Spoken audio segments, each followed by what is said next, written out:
Puji syukur kita panjatkan kehadirat Allah Subhanahu wa Ta'ala, karena pada hari ini kita dapat berkumpul dalam Zoom meeting dalam acara bedah buku tentang karya sastra Prancis yang berjudul Le Petit Prince. Semoga acara ini dapat menjadikan sebuah pengalaman bagi mahasiswa kami prodi Prancis, karena ini mungkin adalah sebagai salah satu aplikasi dari mata kuliah manajemen MAIS yang disampaikan oleh Ibu yang terhormat Ibu Titing SPD MBA Tourism. Terima kasih Ibu sudah memberikan ilmunya kepada anak-anak kami di semua prodi, terutama kepada mahasiswa prodi bahasa Prancis. Yang terhormat hadirin peserta webinar yang kami hormati, terima kasih kehadirannya. Semoga acara webinar ini bermanfaat bagi para peserta khususnya. Dan tak lupa kami juga ucapkan terima kasih kepada yang terhormat Madam Vanessa Fitri yang merupakan alumni prodi Prancis, Ibu Vanessa Fitri MPD, yang telah hadir menjadi moderator pada acara ini kali ini. Yang terhormat para narasumber, Ibu Dian Agustina SPD MA, yang terhormat Bapak Dian Azhari MHum, yang telah memberikan menyempatkan waktunya untuk memberikan menjadi narasumber, memberikan ilmunya kepada partisipan hari ini yang menyelenggarakan bedah buku dengan judul Le Petit Prince. Ini menarik sekali, mungkin nanti akan dibahas oleh Ibu Dian ya, dan Ibu Dian dan Pak Dian Azhari. Dian dua-duanya ini Ibu dan Bapak. Namun secara garis besar, Le Petit Prince itu kan karya sastra abad ke-20 yang sangat terkenal, diterjemahkan menjadi 300 bahasa, bahkan bukan bahasa asing saja, tapi juga bahasa daerah. Kemudian di bahasa Indonesia juga ada, dan di sini terdapat nilai-nilai luhur yang disampaikan untuk orang dewasa, tapi atas pertanyaan atau pengalaman yang dialami oleh Le Petit Prince yang hadir di maksudnya ruang angkasa ya, mungkin itu lebih besar, tapi mudah-mudahan acara ini menarik bagi para partisipan hari ini untuk membaca lagi karya-karya sastra Prancis yang sangat menarik ya, terutama untuk mahasiswa prodi Prancis, apalagi akan dibedah ini tentang karya sastra ini yang karya terkenal juga kan, Saint-Exupéry itu. Kemudian juga terima kasih kami sampaikan sekali lagi kepada Ibu Titing, karena ini adalah sebuah event yang diaplikasikan oleh prodi kami, mahasiswa prodi Prancis, dari mata kuliah yang diajarkan, yang diberikan ilmunya oleh Ibu. Nah, tentu saja ini langsung bermanfaat, tidak hanya teori. Jadi kami bersyukur sekali, yang mudah-mudahan nanti ke depannya mahasiswa kita itu bisa juga menyelenggarakan event-event yang lain, bukan hanya webinar, tapi acara-acara lain yang lebih menantang lagi. Tidak panjang-panjang sambutan dari saya, terima kasih. Sekali lagi mohon maaf pada panitia ya, toutes les comités, merci beaucoup pour votre préparation. Dan juga kepada ketua pelaksana, terutama Elvani Lingga, dari mulai izin kegiatan kami sampai kepada wakil 3, kemudian diteruskan kepada Pak Ketua, dan Bapak Ketua serta wakil 3 tidak dapat hadir, jadi tapi beliau menyampaikan selamat bon webinar, selamat seminar, mudah-mudahan bermanfaat. Wabillahi taufiq wal hidayah. Wassalamualaikum warahmatullahi wabarakatuh. Waalaikumsalam warahmatullahi wabarakatuh. Merci beaucoup Madam Lina atas hadirannya dan juga sambutannya.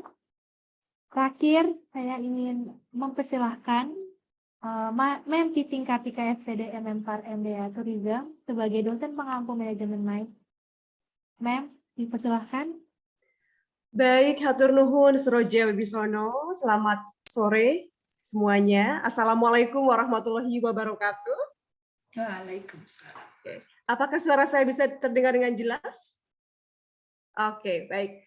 Yang kami hormati tentu saja Kak Prodi dari Bahasa Prancis, Ibu Lina Syawalina MPD.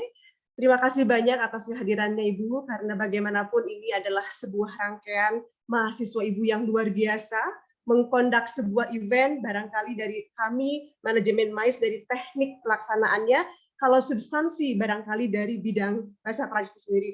Namun saya rasa ini sebuah kolaborasi sangat baik, bisa menjadi ajang promosi dari STBA Yapari sendiri barangkali Bu ya. Dan tentu izin menyapa kepada narasumber pada sore hari ini, Ibu Dian Agustina Pratama, SPDMA. Thank you so much Ibu. Mohon maaf saya tidak bisa bahasa Prancis, bisanya Parapatan Ciamis kalau saya ya. Tapi saya siap untuk belajar pada hari ini. Kemudian Pak Dian Rizky Azari, SPDM HUM, terima kasih juga sudah bisa berkenan hadir membantu mata kuliah project base ini dari mahasiswa Prancis. Dan tentu saja deputy moderator Ibu Fani Safitri, Sarjana Linguistik MPD. Hatur nuhun juga sudah berkenan hadir membantu program mahasiswa. Izin menyampaikan bahwa MAIS ini adalah salah satu mata kuliah yang berbasis project, di mana outputnya adalah menyelenggarakan salah satu kegiatan MAIS, baik itu meeting, exhibition, maupun convention, dan lainnya. Salah satu output lainnya adalah mahasiswa mampu merencanakan, melaksanakan, dan di akhir mengevaluasi apa-apa yang telah mereka rencanakan. Termasuk tadi mungkin Seroja menyampaikan banyak sekali sponsorship, itu juga bagian yang harus kami apresiasi. Ya, sekali lagi kepada teman-teman yang sudah bergabung, ibu bapak dosen, barangkali juga mahasiswa maupun umum, supaya kita juga bisa belajar dari kegiatan MAIS ini tidak hanya mungkin teknisnya, tapi justru jadi substansi dari webinar ini.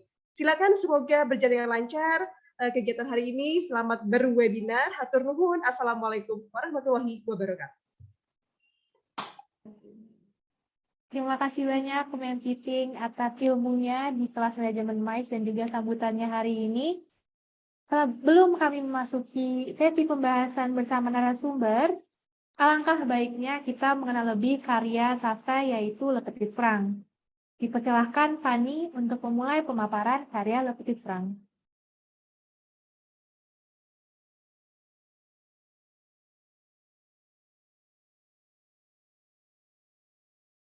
Baik, selamat sore bagi kita semua. Pada saat ini saya akan memaparkan secara singkat karya sastra atau novel yang akan kita bedah, yaitu novel Le Petit Franc, karya Antoine de Saint-Exupéry. Sekilas tentang penulis, yaitu Antoine de Saint-Exupéry. Beliau adalah seorang pilot dan juga penulis terkenal berkebangsaan Prancis yang lahir di Lyon pada tanggal 29 Juni tahun 1900. Beliau juga dikenal sebagai seorang pelopor dunia penerbangan dan pahlawan, di mana beliau pernah ikut menjadi pejuang pembebasan Prancis pada Perang Dunia Kedua. Kemudian beliau ini sempat tidak diberikan izin untuk melakukan penerbangan karena masalah kesehatan yang dia miliki. Namun kemudian pada tahun 1944 beliau meminta ataupun membujuk ketua penerbangan di Mediterania untuk mengizinkannya kembali melakukan penerbangan. Dan tanggal 31 Juli tahun 1944 merupakan penerbangan terakhir dari Antoine menuju Mediterania, dan sejak penerbangan tersebut dia tidak pernah kembali lagi. Sebagai seorang penulis, pilot, pelopor penerbangan, dan pahlawan perang kelahiran Lyon, nama Antoine de Saint-Exupéry dijadikan jadi salah satu nama bandara di Lyon. Kemudian Antoine ini mulai dikenal sebagai seorang penulis sejak karyanya yang berjudul Le Petit Franc ini diterbitkan pada tahun 1943. Dan novel ini merupakan novel yang paling banyak diterjemahkan di dunia, salah satunya. Dan novel ini sudah diterjemahkan ke dalam kurang lebih 300 bahasa dan sudah terjual sebanyak kurang lebih 140 juta salin. Selanjutnya, untuk menghormati jasanya dalam kesusastraan, pemerintah Prancis menjadikan gambar Antoine de Saint-Exupéry sebagai gambar mata uang 50 francs. Sekilas tentang novel yang akan kita bedah, yaitu novel Le Petit Franc. Singkatnya, novel ini menceritakan tentang seorang pilot yang terdampar di gurun Sahara, dan secara mengejutkan dia bertemu dengan seorang anak kecil. Pada pertemuan mereka tersebut, mereka memperbincangkan bagaimana kehidupan orang dewasa dari sudut pandang seorang anak kecil. Bagaimana lebih dalamnya nanti akan dibahas oleh kedua narasumber kita. Selain sebagai novel, novel ini juga pernah difilmkan pada tahun 2015 dengan judul The Little Prince. Namun jika novelnya lebih membahas tentang masa kecil dan masa muda, pada film The Little Prince ini lebih membahas kepada masa tua. Sekian pemaparan singkat yang bisa saya sampaikan. Semoga teman-teman semua sudah memiliki sedikit gambaran tentang apa yang akan kita bedah pada bedah karya sastra kali ini. Akhir kata saya ucapkan terima kasih. Terima kasih banyak, Fani, atas pemaparannya. Sebelum saya menyerahkan acara ini kepada moderator, saya ingin mengingatkan bahwa di akhir Zoom akan diadakan sesi diskusi. Jadi bagi teman-teman atau peserta yang ingin memiliki pertanyaan dan komentar yang menarik, akan diberikan hadiah spesial oleh pihak panitia. Oke, selanjutnya waktu dan media akan saya serahkan kepada Madam Fani Satisri, Esli MPD. Dipersilakan. Baik, terima kasih banyak kepada Pewara yang sudah membuka acara kita pada hari ini dengan sangat luar biasa. Pertama-tama, Assalamualaikum warahmatullahi wabarakatuh. Saya ingin mengucapkan terima kasih kepada Ibu Titing sebagai dosen pengampu, kemudian kepada panitia yang sudah melaksanakan acara hari ini, dan juga kepada Kaprodi Prancis, Madam Lina, yang sudah mempercayakan kepada saya untuk menjadi moderator pada hari ini. Baik, di tengah-tengah kita saat ini sudah hadir narasumber yang luar biasa, yang tentunya akan menyampaikan pemaparan materi seputar bedah karya sastra novel Le Petit Prince. Baik, sebelumnya saya akan membacakan dulu CV dari salah satu pemateri pertama kita, yaitu Ibu Dian.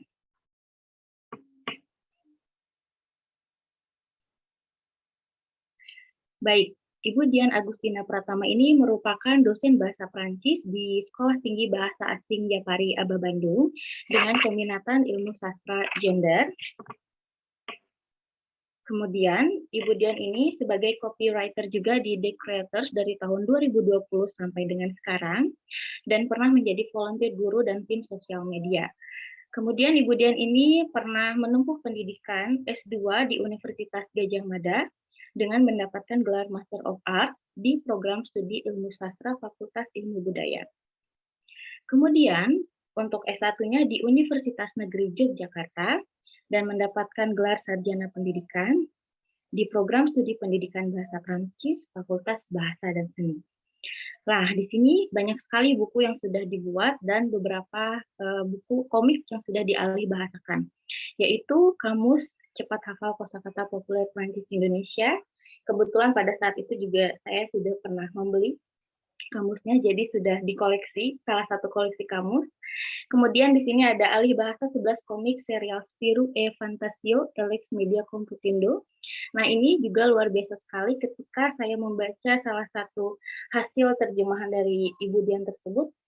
Ini sangat luar biasa sekali. Saya juga sempat membeli beberapa komik meskipun itu bekas karena sudah tidak cetak lagi pada saat itu. Namun itu menjadi salah satu koleksi yang luar biasa bagi saya pribadi, seperti itu. Dan pernah juga menjadi salah satu penulis dari, dari Doing ke Undoing Gender, teori dan praktik dalam kajian feminisme. Kemudian berikut ada karya tulis ilmiah yang sudah dibuat oleh Ibu Dian, yang aktif menulis dari tahun 2008 sampai dengan 2021. Dan semua karya tulis ilmiah ini sudah dipublikasikan semuanya. Baik, tentunya teman-teman sudah tidak sabar lagi nih, ingin segera tahu bagaimana sih dan ada apa sebenarnya di dalam novel Le Petit Prince. Baik, kepada Ibu Dian, saya persilakan. Ya, terima kasih, Madam Fani. Bonjour à tous. Baiklah, ngomongin soal Le Petit Prince, tadi sudah diceritakan sedikit oleh Fani yang lain. Jadi saya akan mengangkat bercerita sedikit mungkin ya dari sisi yang lain mengenai Le Petit Prince ini. Jadi kalau tadi baca sekilas gitu ya dari apa yang disampaikan oleh Fanny tadi mengenai Le Petit Prince itu menceritakan kisah hidup orang dewasa dari sisi anak-anak gitu. Dan ini berpetualang gitu kan dari satu tempat ke tempat yang lain. Mungkin kalau ada teman-teman yang sudah pernah baca novelnya pasti tahu dia berpindah dari asteroid ke asteroid yang lain. Nah, saya akan membahas dari segi petualangannya. Jadi ini tadi kita harus ingat dulu bahwa Antoine de Saint-Exupéry ini adalah seorang jurnalis, pilot pesawat aeropostal, dan pesawat militer. Karena hal-hal ini yang kita bisa temukan di dalam novel Le Petit Prince itu sendiri. Jadi kalau baca diawali dengan pertemuan seorang pilot yang jatuh ke gurun pasir ya, lalu bertemu si Le Petit Prince ini. Nah, dari novel petualangan ini kita mau novel petualangan apa sih gitu? Mungkin berpikirnya ada kita lebih dekat dengan petualangan adalah misi gitu kan, mengenai sebuah misi penyelidikan atau mungkin kebaikan melawan kejahatan yang berpindah-pindah tempat. Kita seringnya mungkin lihat kayak cerita menemukan harta karun gitu kan ya kalau berpetualang, lalu mungkin terjebak di sebuah daerah eksotis, lalu menemukan bertemu dengan penduduk setempat, biasanya seperti kayak gitu ya, atau mungkin tentang penyelidikan sesuatu. Biasanya kita tuh menikmati novel petualangan gitu kan. Mungkin ada nggak sih yang seneng baca novel petualangan? Atau nggak ada, sukanya drama gitu. Ya, jadi sebenarnya apa sih yang kita nikmati dari baca novel petualangan? Kalau saya suka sih ya, yang kita nikmati adalah ketegangan dalam alurnya. Wah nanti ketahuan nggak ya? Wah nanti dia bisa melarikan diri nggak ya? Atau wah dia bisa menemukan misinya nggak ya? Gitu.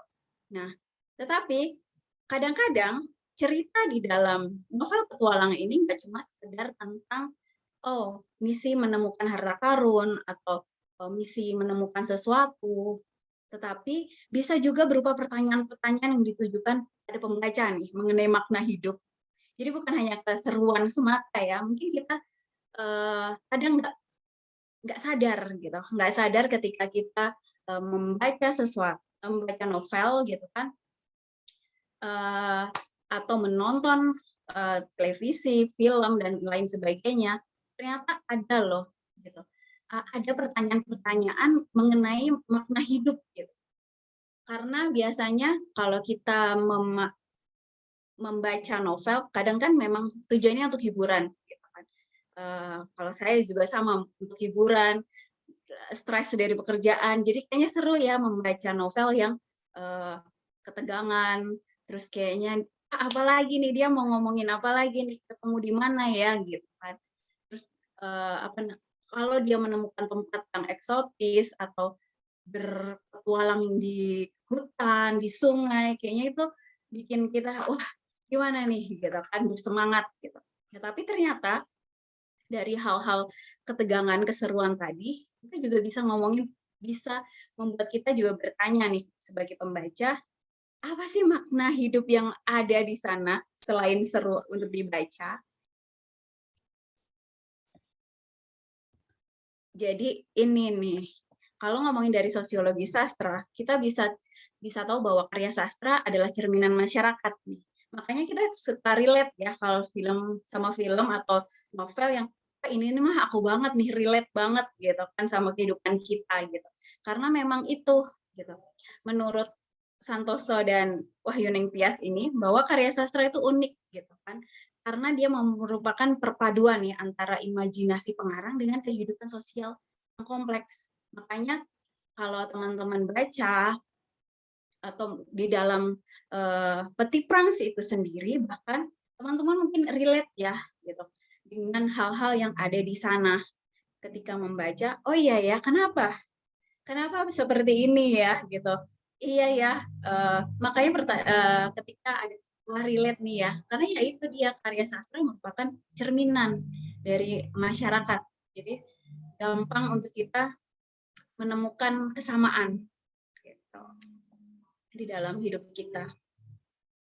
Nah, ini mungkin banyak nggak sih yang merasa bahwa sama masalahnya dengan Petit Prince itu, bermula dari sebuah gambar. Yang namanya anak-anak lebih cepat menggambar mungkin ya daripada menulis, karena mungkin dari TK atau sebelum TK mereka lebih duluan diajarin mewarnai, menggambar daripada menulis huruf ataupun angka. Dari sebuah gambar anak ini, gitu kan, petualangannya dimulai sama seperti sebuah novel petualangan, pasti dimulai dari sesuatu yang bikin kita penasaran, ya nggak sih, menemukan peta atau menemukan sesuatu yang ini tuh mulai dari awal dari petualangan itu. Sama, ketika di Petit Prince itu juga dimulai dari sebuah gambar. Ternyata gambar yang dimaksud oleh si anak itu berbeda dengan pemikiran orang dewasa. Gitu. Teman-teman bisa lihat di sini bahwa mana ketika gambar seekor gajah yang dimakan oleh ular, orang dewasa melihatnya itu sebagai sebuah topi. Disitulah permulaannya, sehingga membuat si anak tadi akhirnya berhenti untuk menggambar, karena orang dewasa merasa bahwa itu tuh nggak penting menggambar tuh ya, dan pemahamannya berbeda, penafsirannya berbeda. Makanya mungkin teman-teman juga merasakan ketika menemukan keponakan, anaknya mungkin ya, ini gambarnya maksudnya apa nih gitu kan.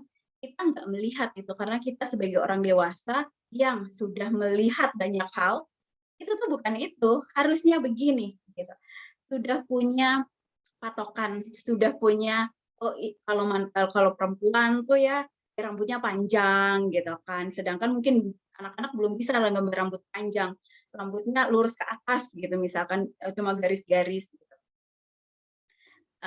Di sini novel petualangan biasanya lebih fokus dari sisi intelektual daripada petualangan secara fisik, karena ketika ngomongin novel petualangan banyak misteri, banyak banyak kata kunci yang membuat kita sebagai pembaca itu berpikir. Jadi kita nggak fokus sama, oh dia pindah dari satu pulau ke pulau yang lain.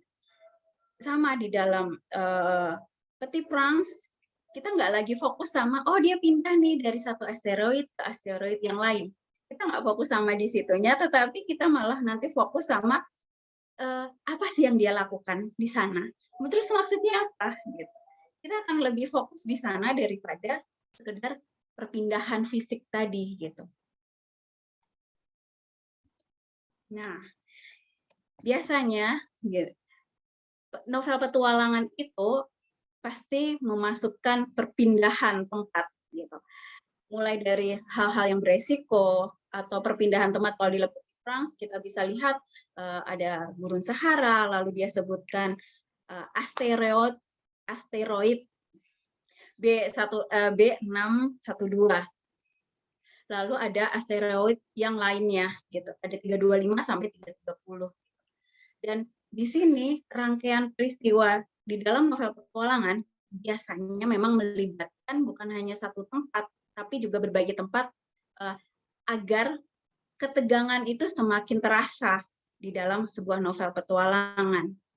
Kalau teman-teman lihat, kalau tadi baca dari biografinya Exupéry, dia adalah pilot aeropostal gitu awalnya, gitu kan. dia berpindah satu tempat ke tempat yang lain, tapi kebanyakan adalah di daerah Afrika. Makanya dia bisa menceritakan dengan jelas gitu, karena nggak cuma di Le Petit Prince, dia ngambil latar padang gurun. Ada di beberapa karyanya dia sebut latarnya adalah padang gurun Sahara ini. Lalu asteroid, nah ini ada fun fact-nya gitu kan. Ternyata setelah saya cari gitu kan, maknanya apa sih dari asteroid tadi gitu kan? Karena bukan sebagai sebuah hal yang kebetulan gitu. Ternyata dari asteroid B612 udah cari nih ya. Ternyata dia ada. Tapi di asteroid ini dinamakan karena terinspirasi oleh Le Petit Prince. Jadi setelah Le Petit Prince ini terkenal, lalu ada asteroid yang dinamakan B612. Tapi sebelumnya ternyata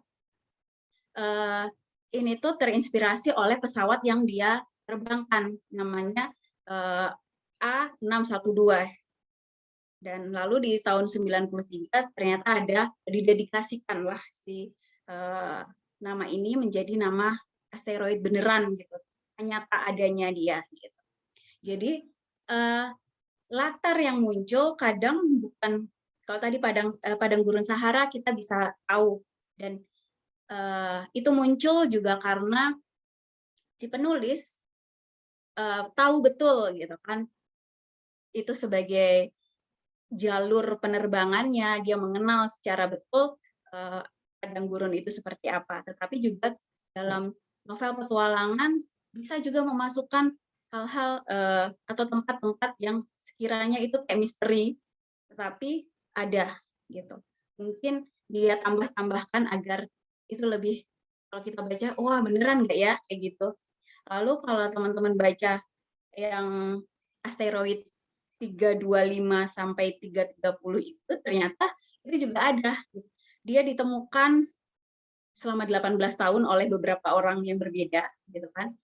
Dari yang 325 itu ditemukan sekitar tahun 1890-an. Memang sebelum Exupéry lahir. Tetapi yang 330 itu terakhir ditemukan kalau nggak salah 1906. Dan ada namanya. Gitu. Jadi itu pun ada aslinya gitu. Lalu kalau baca lagi ternyata kalau baca di novelnya Le Petit Prince bilang dia bisa melihat puluhan kali sunset, ya, matahari terbenam gitu kan dalam satu hari. Karena ternyata memang benar nih perputaran rotasi asteroid itu 1-20 jam. Jadi memungkinkan kalau dia bilang dia tinggal geser tempat duduknya, lalu dia bisa lihat matahari terbenam yang lain. Karena itu mengobati kesedihan, kata dia. Ya nggak sih? Kalau lihat sunset makin sedih atau makin bahagia? Mungkin ada yang suka sunset, ada yang suka sunrise ya. Tetapi ternyata di dalam sebuah karya sastra, kalau mungkin awalnya, saya juga mungkin awalnya kayak, oh ceritanya tentang asteroid, ceritanya, oh kayaknya ya udahlah itu kayaknya nggak ada deh. Tetapi ternyata itu tadi ya, pengetahuan pengarang itu bisa mempengaruhi isi yang kita ceritakan. Jadi mungkin teman-teman buat yang mau jadi penulis kan bukan berarti nggak riset ya, gitu. Nggak riset untuk apa sih bahan tulisannya. Ternyata kita bisa belajar tentang astronomi melalui Le Petit Prince ini sendiri. Dan kalau kita baca juga asteroid 612 tadi itu ditemukan oleh August Koch ini. Ternyata ada, tetapi di tahun 1906. Nah, kalau berpetualang, kalau dalam novel petualangan pasti selalu ada perjalanannya gitu kan. Jadi misinya apa nih gitu. Biasanya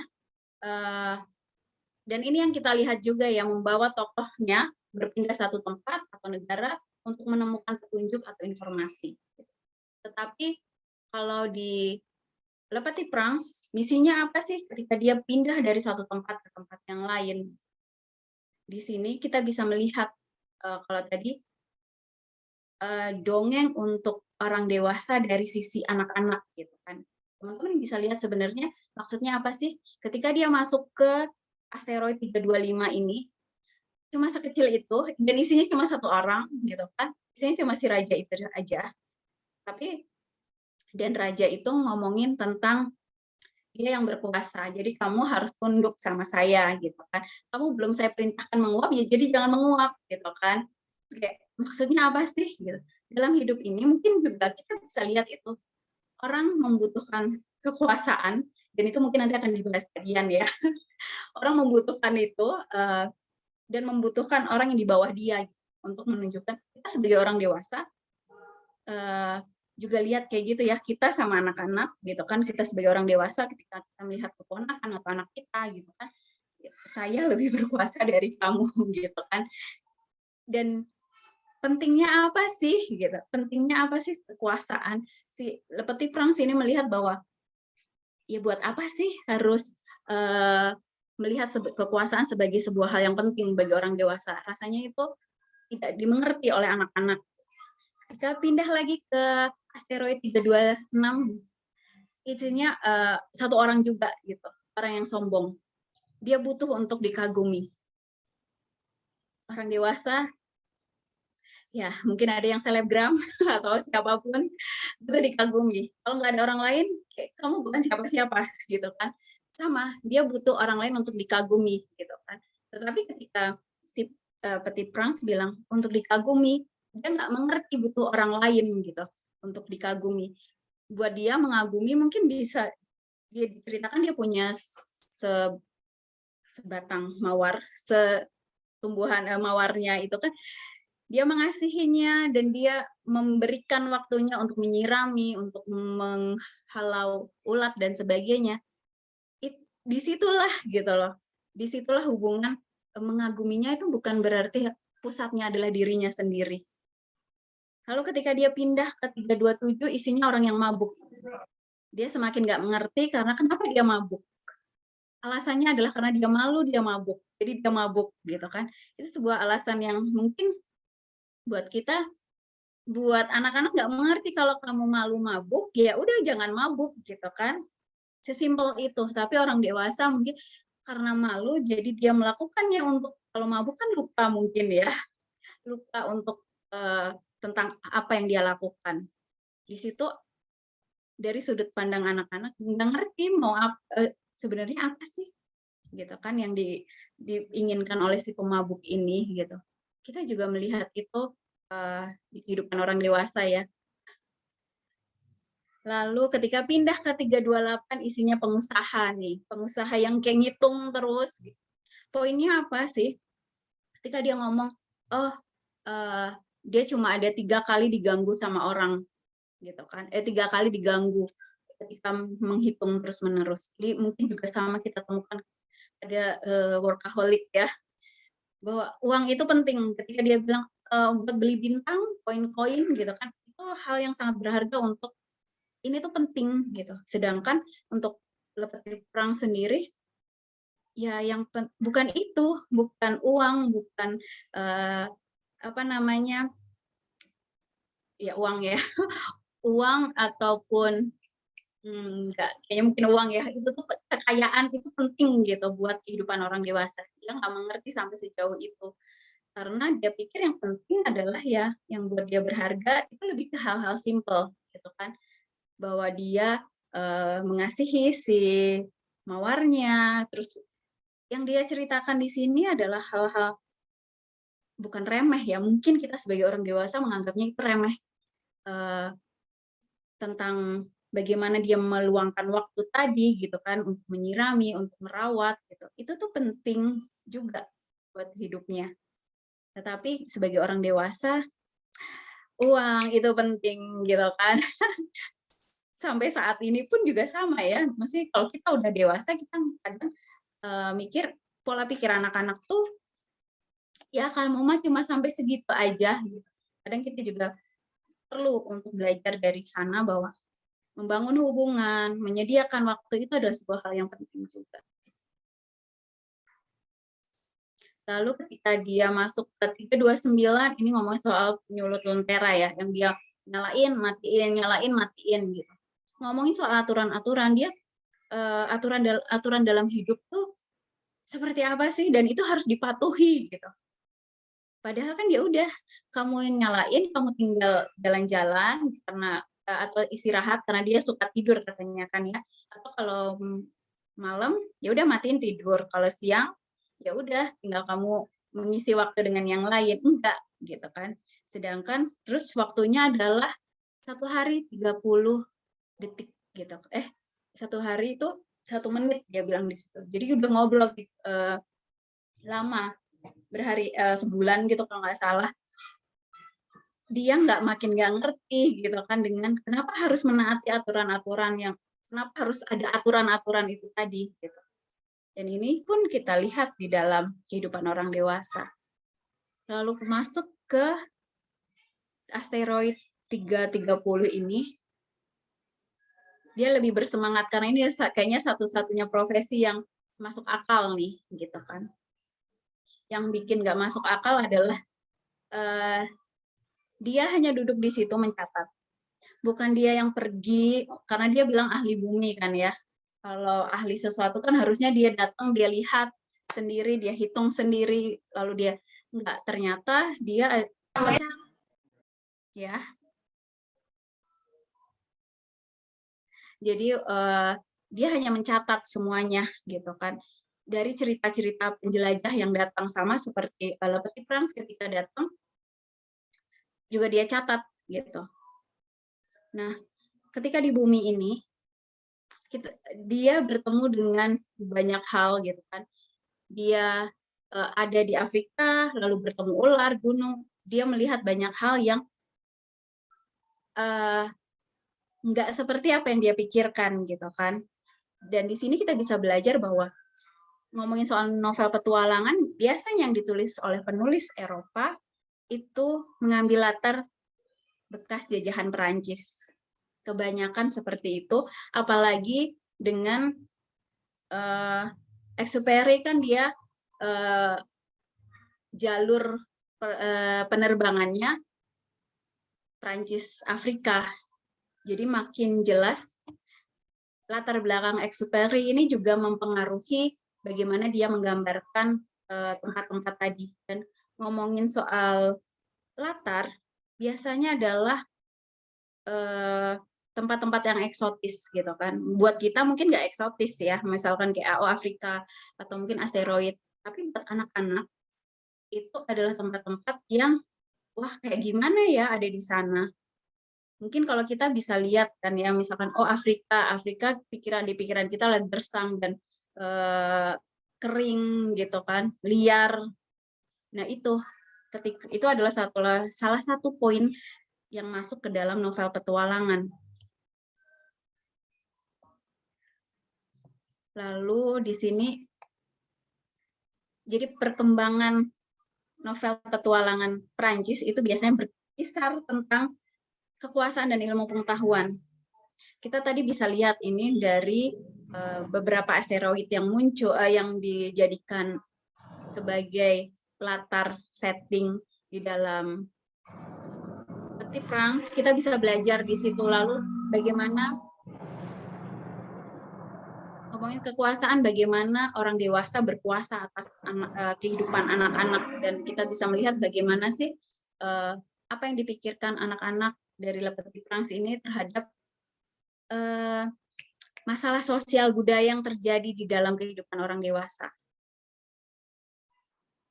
Nah, ini menurut saya gitu kan, bahwa Lepeti Prangs ini adalah ekspresi dari Antoine de Saint-Exupéry mengenai keresahannya tentang perbedaan tadi ya, pandangan antara orang dewasa dengan anak-anak, dan dengan bantuan pengetahuan yang dia punya sebagai pilot, sebagai jurnalis, mengenai yang dia masukkan sebagai latar di dalam cerita Lepeti Prangs. Dan ini satu quote yang terkenal dari Lepeti Prangs, bahwa kita tuh kita hanya bisa melihat dengan hati gitu. melihat yang baik dengan hati dan yang penting tuh nggak terlihat oleh mata.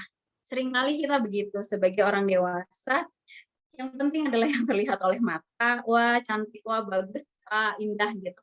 Tetapi tadi menyelami apa sih maknanya, apa sih makna yang ada di dalam sesuatu itu butuh hati. Karena kita bisa tahu bahwa hati seorang anak itu adalah hati yang murni karena belum ketambahan oleh kesulitan kuliah, mungkin kesulitan patah hati, kesulitan yang lain gitu kan, yang bisa mempengaruhi pandangan kita terhadap sesuatu. Mungkin dari saya itu, terima kasih. Baik, terima kasih banyak Ibu Dian. Wah, luar biasa sekali. Ternyata ketika sudah dikaji lebih dalam seperti itu, kita semakin tahu ya ternyata di balik sebuah novel itu ternyata banyak sekali fun fact-nya gitu ya, banyak sekali yang berhubungan dengan pengetahuan, pengalaman pengarang, dan latar belakang pengarang yang mempengaruhi karyanya tersebut. Dan tidak hanya mempengaruhi karyanya, tetapi juga tadi ada yang sampai asteroidnya pun diberikan nama sesuai dengan yang tadi sudah ditemukan. Nah, ini untuk teman-teman yang peminatan sastra, ini bisa dijadikan salah satu inspirasi untuk persiapan skripsi. Ilmunya luar biasa sekali. Terima kasih banyak kepada Ibu Dian. Nah, untuk teman-teman yang ingin bertanya, bisa disimpan dulu pertanyaannya, karena nanti pertanyaan akan dibuka setelah pemateri kedua menyampaikan paparannya. Nah, baik, sekarang kita akan langsung masuk kepada pemateri kedua, yaitu Pak Dian. Sebelumnya, kita akan membacakan CV kita untuk Pak Dian.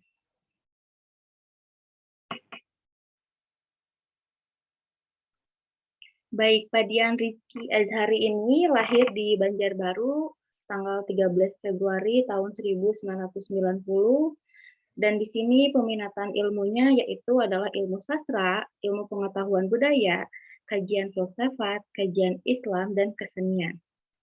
Dan untuk pendidikannya sampai dengan sekarang sedang menempuh pendidikan Doktor Ilmu Budaya di Universitas Indonesia, jurusan Susastra Fakultas Ilmu Pengetahuan Budaya.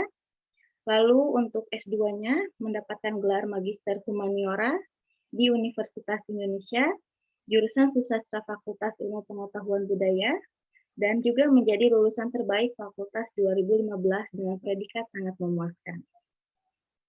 Kemudian untuk S1-nya mendapatkan gelar Sarjana Pendidikan di Universitas Pendidikan Indonesia di jurusan Pendidikan Bahasa Jerman, Fakultas Pendidikan Bahasa dan Seni.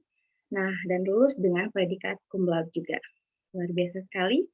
Kemudian di sini terdapat beberapa aktivitas terkini dari Pak Dian. Yang pertama ialah menjadi dosen Bahasa Jerman dan Kebudayaan Indonesia di STB Ayapari Aba Bandung. Kemudian menjadi Music Director, Writer, and Vocal Coach di Yayasan Pensari Indonesia, dan menjadi guru militer bahasa Jerman juga. Kemudian sampai dengan sekarang juga menjadi Community Founder, dan beberapa aktivitas lainnya yang sama juga luar biasanya. Kemudian untuk keahlian lainnya, tadi seperti yang sudah dibacakan di peminatan, bahwa Pak Dian juga ini aktif di bidang kesenian. Salah satunya menjadi vocal director and songwriter, luar biasa sekali. Lalu juga main writer and songwriter. Wah, luar biasa sekali ya.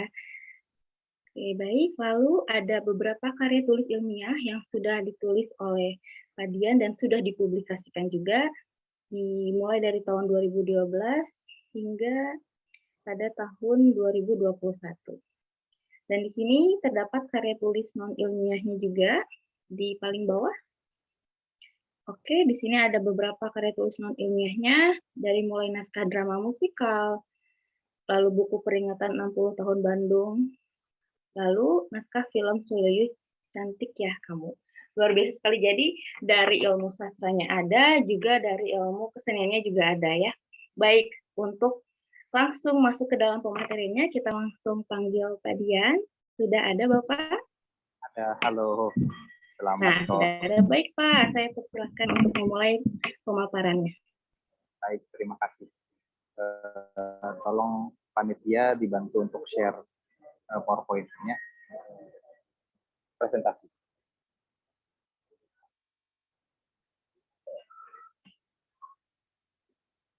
Baik. berkaitan dengan novel yang diberikan oleh teman-teman panitia dari Prodi Prancis ini, saya kira terbaca oleh saya sebagaimana isinya banyak mengandung filsafat eksistensialisme gitu ya. Kebetulan, saya nggak tahu nih memang kebetulan atau gimana, memang saya sejak S2 itu menggeluti filsafat eksistensialisme atau filsafat saya itu eksistensialis memang. Jadi bisa dibilang saya eksistensialis tulen lah ya. Dan kebetulan novel yang diberikan ini ternyata sangat kental nuansa eksistensialisnya. Saya bisa mengatakan kental itu karena tidak hanya dinilai dari aspek aspek nilai moral atau pesan moral di dalam teksnya saja, tapi bentuk dari novelnya pun belum. Bentuk novelnya pun itu benar-benar eksistensialis. Dari cara dia membagi bab, dari cara dia menyampaikan kalimat, dari cara dia menyampaikan kata-kata, si pangeran kecilnya ya, menyampaikan kata-kata. Itu sangat eksistensialis sekali. Dan saya kira saya bisa mengatakan, lanjut. Saya bisa mengatakan bahwa memang novel ini dibuat untuk menyampaikan pesan-pesan atau menyampaikan nilai-nilai dari filsafat eksistensialis sebenarnya ya. Bukan sebuah kebetulan menurut saya bahwa salah satu pentolan ya, salah satu filsuf eksistensialis yaitu bernama Jean-Paul Sartre itu menerbitkan sebuah buku yang sangat fenomenal sampai detik ini di tahun yang sama dengan Antoine gimana cara bacanya Exupéry ini pada tahun yang sama yaitu pada tahun 1943. Betul-betul di tahun yang sama dua tokoh ini mengeluarkan sebuah karya yang beraliran eksistensialis. Saya kira memang ada wabah eksistensialis pada tahun segitu ya, di antara tahun 1930-an, 1940-an sampai 1960-an. Di Eropa, terutama di Perancis dan Jerman, itu filsafat eksistensialis sangat banyak. Lanjut.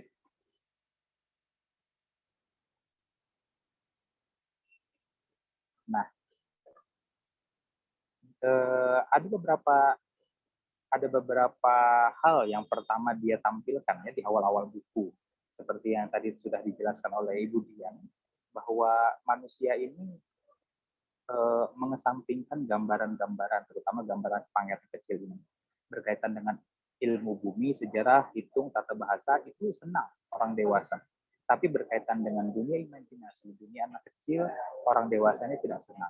Kenapa demikian? Karena pada dasarnya, menurut filsafat eksistensialis, dunia yang kita hayati itu, dunia yang kita miliki itu adalah dunia hayal sebenarnya, dunia imajinasi. Artinya, saat kita mampu memaksimalkan dunia imajinasi kita, atau seperti yang dilakukan anak kecil, seperti yang dilakukan si pangeran kecil, maka kita sedang menjalani hidup yang paling maksimal. Itu pesan pertama ya, yang tersembunyi di balik makna dia sedang menceritakan seseorang yang tidak menyukai gambar dia. Ada apa dengan orang dewasa yang tidak menyukai gambar dia? Nanti di slide selanjutnya Anda akan menemukannya. Next. Nah, orang dewasa ini menurut dia menyukai hitungan, nilai, peringkat akan sesuatu, berlomba, berkompetisi gitu. Kadang-kadang ada juga yang menanyakan berapa gaji kamu, berapa harga rumah kamu, apa hobi, apa saja yang kamu miliki, aset kamu apa saja. Ternyata hal ini adalah bentuk seorang manusia itu hidup di dalam penilaian.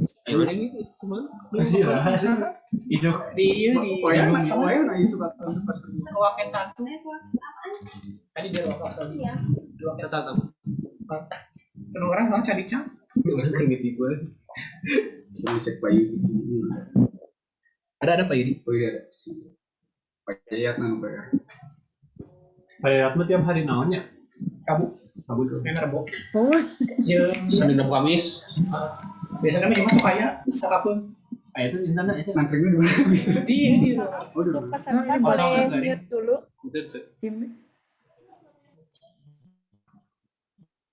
Oke. Kegiatan apa sih? Apa? Kegiatan apa?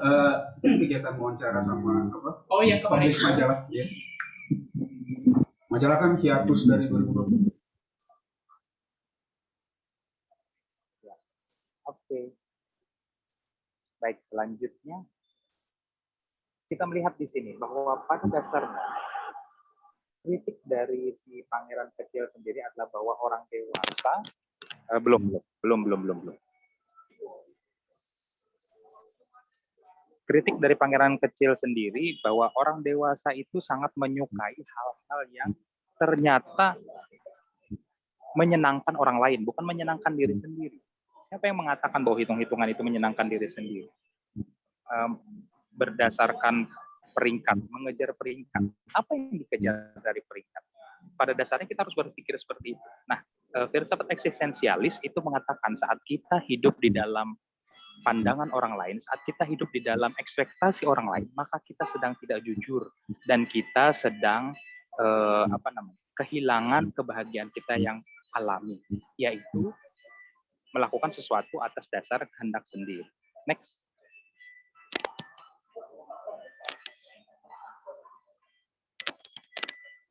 Nah, di sini juga ada kritik dari si pangeran kecil bahwa kata dia orang dewasa menyukai hal serius dan kebanyakan mereka mencampur baurkan segalanya. Ini saya lihat juga pada orang Eropa pada zaman sekarang ya sampai detik ini bahwa kebanyakan dari mereka itu memang bangga dengan keseriusannya.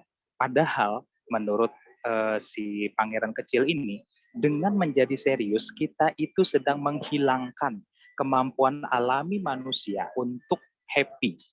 Karena saat kita serius, maka kita akan menyikapi segala sesuatu itu dengan ketat.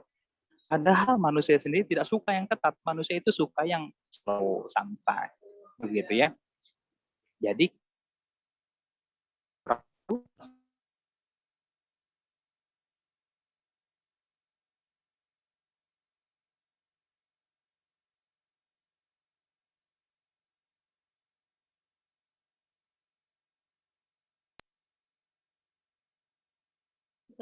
kadang-kadang kita misalkan kenyamanan bisa jajan terus, bisa belanja terus, ada yang menemani, ada yang disuruh ini itu gitu. Pada dasarnya mereka mencintai diri sendiri bukan mencintai orang lain. Next.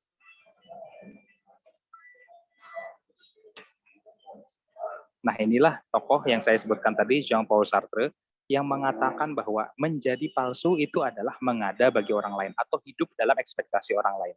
Artinya kita dipaksa untuk menjadi anggota masyarakat yang taat nilai, taat segalanya. Jadi menurut masyarakat itu nilai peringkat 1, ranking 1 itu yang terbaik. Jadi semua orang berlomba ranking 1. Atau menurut masyarakat kita yang cum laude itu yang bagus, yang jadi lulusan terbaik itu yang bagus. Seperti komentarnya Teh Fani tadi ya, oh ini lulusan cum laude, oh ini lulusan terbaik. Padahal biasa saja. Karena kita terbawa oleh suasana masyarakat menganggap itu keren, lalu kita berlomba-lomba itu.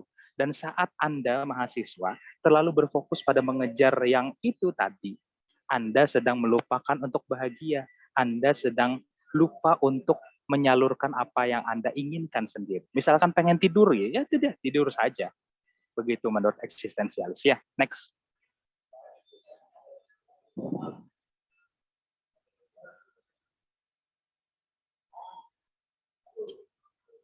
Oke, buktinya di situ yang pertama adalah si pangeran kecil itu bukan si pangeran kecil ya, si penulisnya merasa semangatnya patah hanya gara-gara ditolak atau dibungkam oleh masyarakat.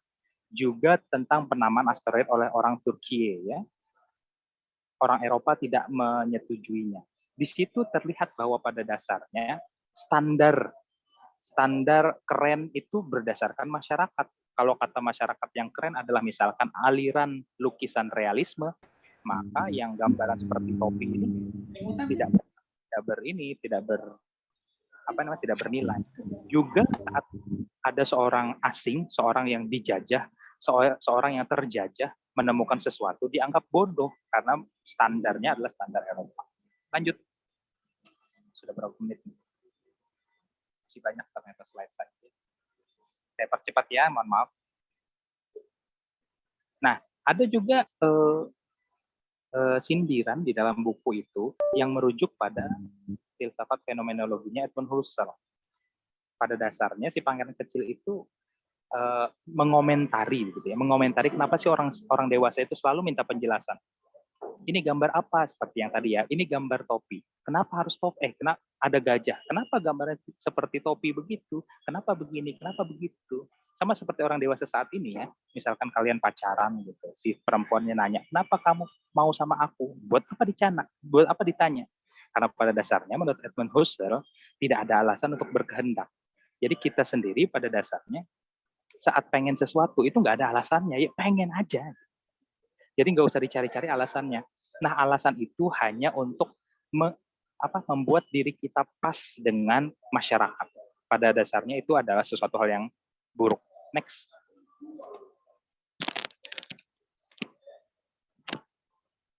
Bukti lainnya, misalkan ada orang yang mengatakan bahwa pohon baobab itu penting hanya karena ia dibuat penting oleh penulis. Titik, itu tidak ada urusan lain. Seperti juga misalkan kalian berpacaran atau kalian jadi suami istri dan lain-lain begitu, saat mengatakan kenapa kamu milih aku, ya pengen aja, dan kalianlah yang membuat seseorang itu menjadi penting, bukan karena dia pada aslinya penting. Pada dasarnya kalau dia hilang juga dari hidup kita ya tidak masalah, banyak masih misalkan perempuan atau laki-laki lain. Tapi karena sang aku atau karena kita sendiri tidak mampu menggambar yang lain atau tidak mampu mencari yang lain atau merasa tidak mampu, akhirnya seseorang itu dianggap penting atau sesuatu itu dianggap penting. Next. Semoga nggak pusing ya bahas filsafat sore-sore. Nah, dalam filsafat juga ada yang namanya pengalaman mental kolektif, yaitu pengalaman-pengalaman dari kita sejak kita masa kecil sampai dewasa. Dan itu terkumpul di dalam diri kita menjadi sebuah konstruksi identitas karakter kita. Akhirnya si penulis tadi yang mengatakan karir aku sebagai pelukis atau semangatku akan orang dewasa.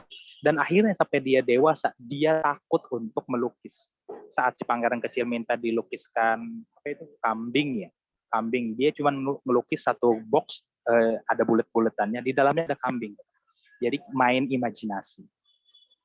Hal itu bisa terjadi pada kita semuanya. Dan ini adalah dasar-dasar dari filsafat eksistensialis itu sendiri. Pada dasarnya, hal yang paling penting dalam proses kita menjadi dewasa adalah pengalaman mental kolektif kita. Saat si anak kecil, saat kita sejak kecil diajarkan untuk jadi anggota masyarakat yang baik, seperti kata saya tadi, ranking 1, mengejar nilai, mengejar rumah, akhirnya belum mampu beli rumah, nyicil rumah. Belum mampu beli mobil, nyicil mobil. Belum mampu untuk ranking, nyogok sana-sini, nyontek sana-sini. Itulah yang terjadi. Akhirnya memunculkan ketidakjujuran. Dan saat kita melakukan itu, kita kehilangan waktu untuk bahagia. Itu ya, harus saya ulang-ulang. Next.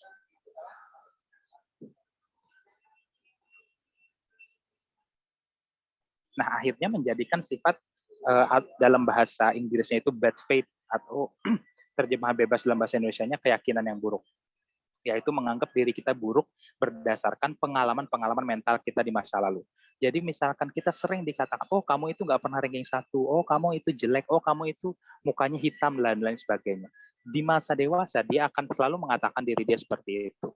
Kalau orang sekarang kenal dengan insecure, orang sekarang kenal dengan istilah, apa itu namanya, tidak pede, dan lain-lainnya. Next. Lalu, ada beberapa sindiran yang juga tadi dibahas oleh Ibu Dian, berbentuk bab-bab. Lanjut. Sindiran pertama itu saat si pangeran kecil menemukan bunga, ya. Dilihat seperti yang bisa Anda lihat di situ, pangeran kecil itu mendengarkan si bunga. Kenapa bunga itu jadi penting? Karena dia satu-satunya. Lalu si pangeran kecil menganggap dia adalah yang bunga yang paling penting. Saat dia masuk ke bumi, dia kaget ketemu bunga yang banyak. Lalu karena ada bunga banyak, jadi bunga itu nggak penting lagi bagi hidup dia. Tapi yang menarik adalah, next.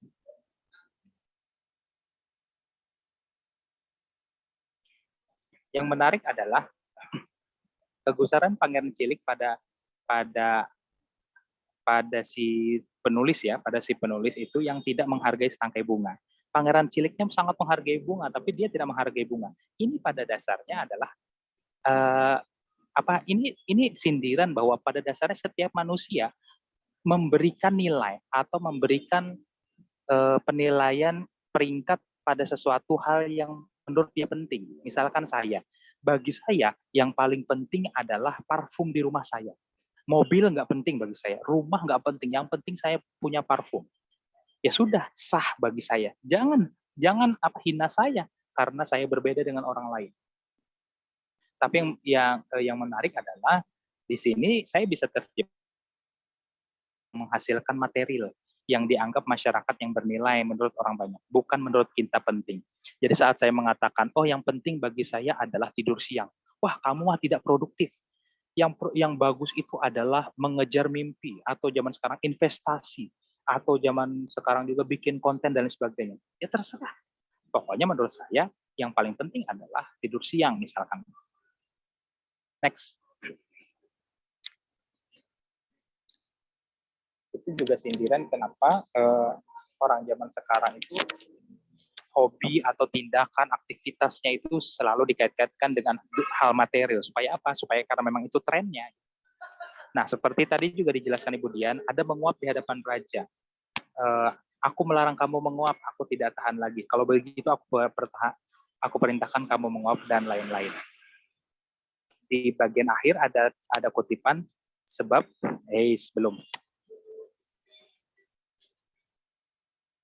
Sebab di atas segalanya raja ingin agar kekuasaannya disanjung. Ia tidak menerima ketidakpatuhan, ia raja maha kuasa, tetapi karena sangat murah hati, ia memberi perintah yang masuk akal. Pada dasarnya saat kita baca novelnya, kita tahu bahwa si raja ini nggak bisa ngapa-ngapain, tidak bisa melakukan apapun. Next. Tapi kenapa dia pengen selalu berkuasa? Karena pada dasarnya manusia itu urusannya hanya dua. Kalau dia tidak mengejar kekuasaan, dia sedang dikuasai oleh seseorang. Jadi ada proses menguasai dan dikuasai. Cuman itu saja.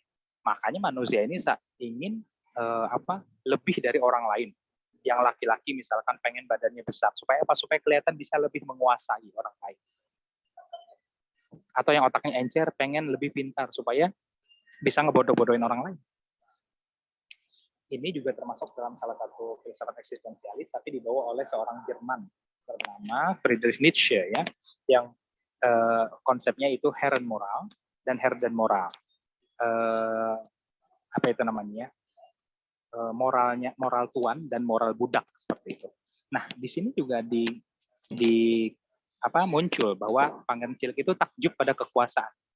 Kenapa dia takjub? Karena pada dasarnya berdasarkan filsafat eksistensialis, kita itu tidak perlu berkuasa, tidak perlu menguasai orang lain. Karena saat kita menguasai orang lain, kita itu diwajibkan untuk mengurusi hidup orang lain itu. Daripada itu, penting hidup sendiri aja. Hebat, enak sendiri. Manusia cenderung merasa mampu menguasai sesuatu, tapi pada dasarnya ia tidak berkuasa, bahkan untuk dirinya sendiri, apalagi alam semesta. Hanya orang dewasa bodoh yang merasa mampu berkuasa atas segala kondisi. Raja yang istilahnya maha kuasa saja tadi disebut itu, tidak akan mampu mengobati diri dia kalau dia sedang sakit, begitu ya. Sedang sakit, sedang diberikan penyakit-penyakit yang besar begitu, hebat, akan sulit. Next.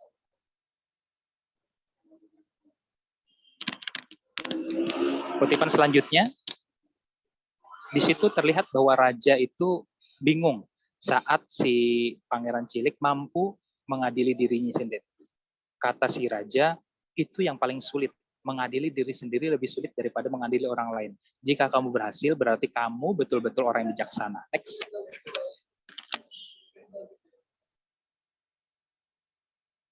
Nah, Friedrich Nietzsche sendiri mengungkapkan sebuah konsep yang namanya Übermensch atau manusia super ya. Konsep manusia super itu adalah saat kita mampu menciptakan kebahagiaan kita sendiri. Kita mampu menciptakan dunia kita di mana dunia yang kita pikirkan itu adalah dunia yang paling indah. Artinya kalau kita sudah menjadi Übermensch atau Superman itu sendiri, kita tidak lagi sedih, kita tidak akan lagi kecewa, kita tidak akan lagi marah. Karena hal-hal itu pada dasarnya akan menjadi penyakit bagi kita, menjadi penyakit bagi mental kita. Nah, filsafat eksistensialis atau yang diusung oleh Nietzsche juga itu membuat konsep di mana kita harus mampu menghilangkan emosi-emosi dalam diri sehingga kita mampu bahagia melulu. Jadi setiap detik kita tuh happy. Tidak ada orang lain. Karena pada dasarnya kesel itu pada siapa? Pada dasarnya kesel itu kepada keadaan, pada orang lain, pada sesuatu yang tidak bisa kita ubah. Karena apa? Karena pada dasarnya kita tidak mampu mengendalikan kekesalan itu sendiri. Maka dari itu, kata si raja tadi, mengadili diri sendiri itu sangat sulit. Membuat diri kita itu tunduk pada dasarnya itu sangat sulit. Jadi, sindiran di dalam bab ini adalah saat ada raja yang menguasai segala macam, tapi ternyata dia tidak mampu menguasai dirinya sendiri. Nah, itu bagi anak-anak muda zaman sekarang. Punya duit banyak, punya harta banyak, punya materi banyak, tapi sedikit-sedikit cemas, sedikit-sedikit anxiety, sedikit-sedikit sakit mental, gitu ya. Next.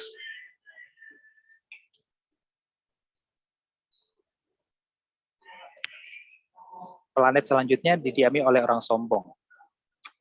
Sebab bagi orang sombong katanya semua orang lain adalah pengagumnya. Ini sok pede ya. Next. Di sini juga sindiran pada dasarnya. Manusia di dunia ini tuh penuh kesombongan. Bahkan ada yang mengejar kesombongan. Ada yang mengejar pride, ya, harga diri, mengejar gengsi. Padahal pada dasarnya kesombongan itu adalah bentuk mengada bagi orang lain. Bentuk hidup di dalam ekspektasi orang lain. Karena apa? Karena kita tuh ingin selalu dilihat baik, dilihat positif, dilihat keren oleh orang lain. Sementara kita tidak hidup berdasarkan apa keinginan kita sendiri. Objek kesombongan adalah lebih dari orang lain. Tantangannya adalah selalu ada orang yang lebih daripada kita. Maka dari itu, kesombongan adalah sesuatu hal yang sia-sia. Next. Sindiran selanjutnya adalah orang pemabuk tadi ya. Dia malu. Kenapa engkau minum? Oh, saya lupa. Melupakan apa? Saya melupakan rasa malu dan lain-lain. Next. Begitu juga dengan hal ini, malu juga merupakan mengada bagi orang lain. Kenapa? Karena pada dasarnya kita tidak perlu malu, kan? Misalkan Anda telanjang dan Anda malu. Kira-kira Anda malu itu saat ada orang lain, betul ya? Artinya sifat malu itu hanya akan datang dari orang lain, tidak mungkin dari diri kita sendiri. Maka dari itu saat ada orang yang misalkan kesal dengan hidup, gagal atau misalkan tidak berhasil akan sesuatu, terus dia minum, frustasi, lalu minum, pada dasarnya dia sedang malu pada ekspektasi masyarakat. Dia tidak mampu memenuhi ekspektasi masyarakat. Emangnya apa salahnya gagal? Apa salahnya miskin? Apa salahnya tidak mampu melakukan sesuatu? Begitu ya. Sindiran bagi orang-orang yang berlaku sia-sia ini, lalu merasa diri dia tak pantas untuk berubah karena dirinya adalah yang sia-sia. Next.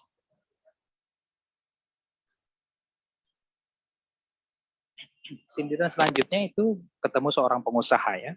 Dia menghitung, dia menginventaris, mengklaim ini itu dan lain sebagainya. Padahal menurut Pangeran Cilik ini adalah hal buang-buang waktu. Coba next ya.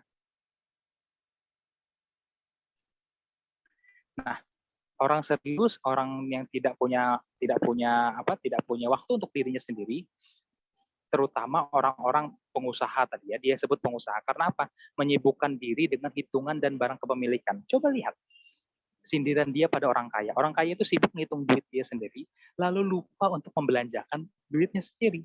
Ngumpulin terus kekayaan. Barang kepemilikan itu disimpan lalu dipelihara. Hidupnya sibuk memelihara barang aja, mencari barang, memelihara. Terus buat dia apa? Buat diri dia apa? Orang Eropa saat ini itu memang sangat gila ya akan hitungan. Statistik dan bukti adalah Tuhan bagi mereka. Dan material pun sudah menjadi Tuhan baru bagi mereka. Oleh sebab itu ada penyampaian dari Nietzsche yang mengatakan Tuhan telah mati dan kitalah yang membunuhnya. Maksudnya Tuhan telah mati adalah kita sudah mengganti Tuhan-Tuhan kita dengan material. Next.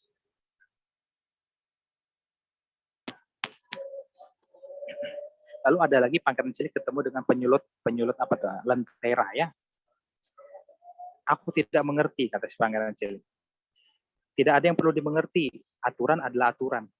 Lalu ia menyekadahi. Dia sendiri. Misalkan ada aturan, tidak boleh kentut misalkan di STBA. Kira-kira Anda boleh kentut atau enggak? Kalau sakit perut kentutkan aja ya. Tapi kan dilarang kentut, Pak ya. Kentut itu dilarang saat kita memberikan hak pada si aturan itu untuk mengambil alih diri kita. Sama seperti yang dilakukan oleh si pemegang lentera ini. Dia hidup buat dari itu kita aturan boleh kan? Kalau misalkan capek ya udah bangkang aja aturan untuk menyalakan lentera. Kenapa harus menyalakan lentera setiap detik, setiap menit? Begitu ya. Sama seperti Anda, ada aturan tidak boleh ini, tidak boleh itu. Ya kalau Anda letih dengan hal itu, ya udah pilih untuk tidak taat pada aturan dan Anda akan merasa lebih bebas. Itu kira-kira dasar filsafat eksistensialis. Next. Kita percepat.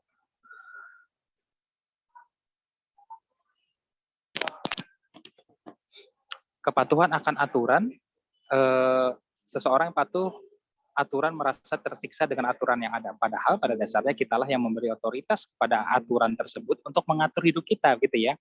Jam waker yang Anda setel setiap pagi, alarm yang Anda setel setiap pagi, itu adalah Anda sendiri yang nyetelnya. Anda sendiri yang mengizinkan dia untuk berbunyi pada jam tertentu. Jadi Anda tidak boleh marah saat jam itu berbunyi, ya. Artinya kitalah yang memilih untuk patuh atau tidak. Kita juga yang pada dasarnya menyiksa diri kita sendiri. Next.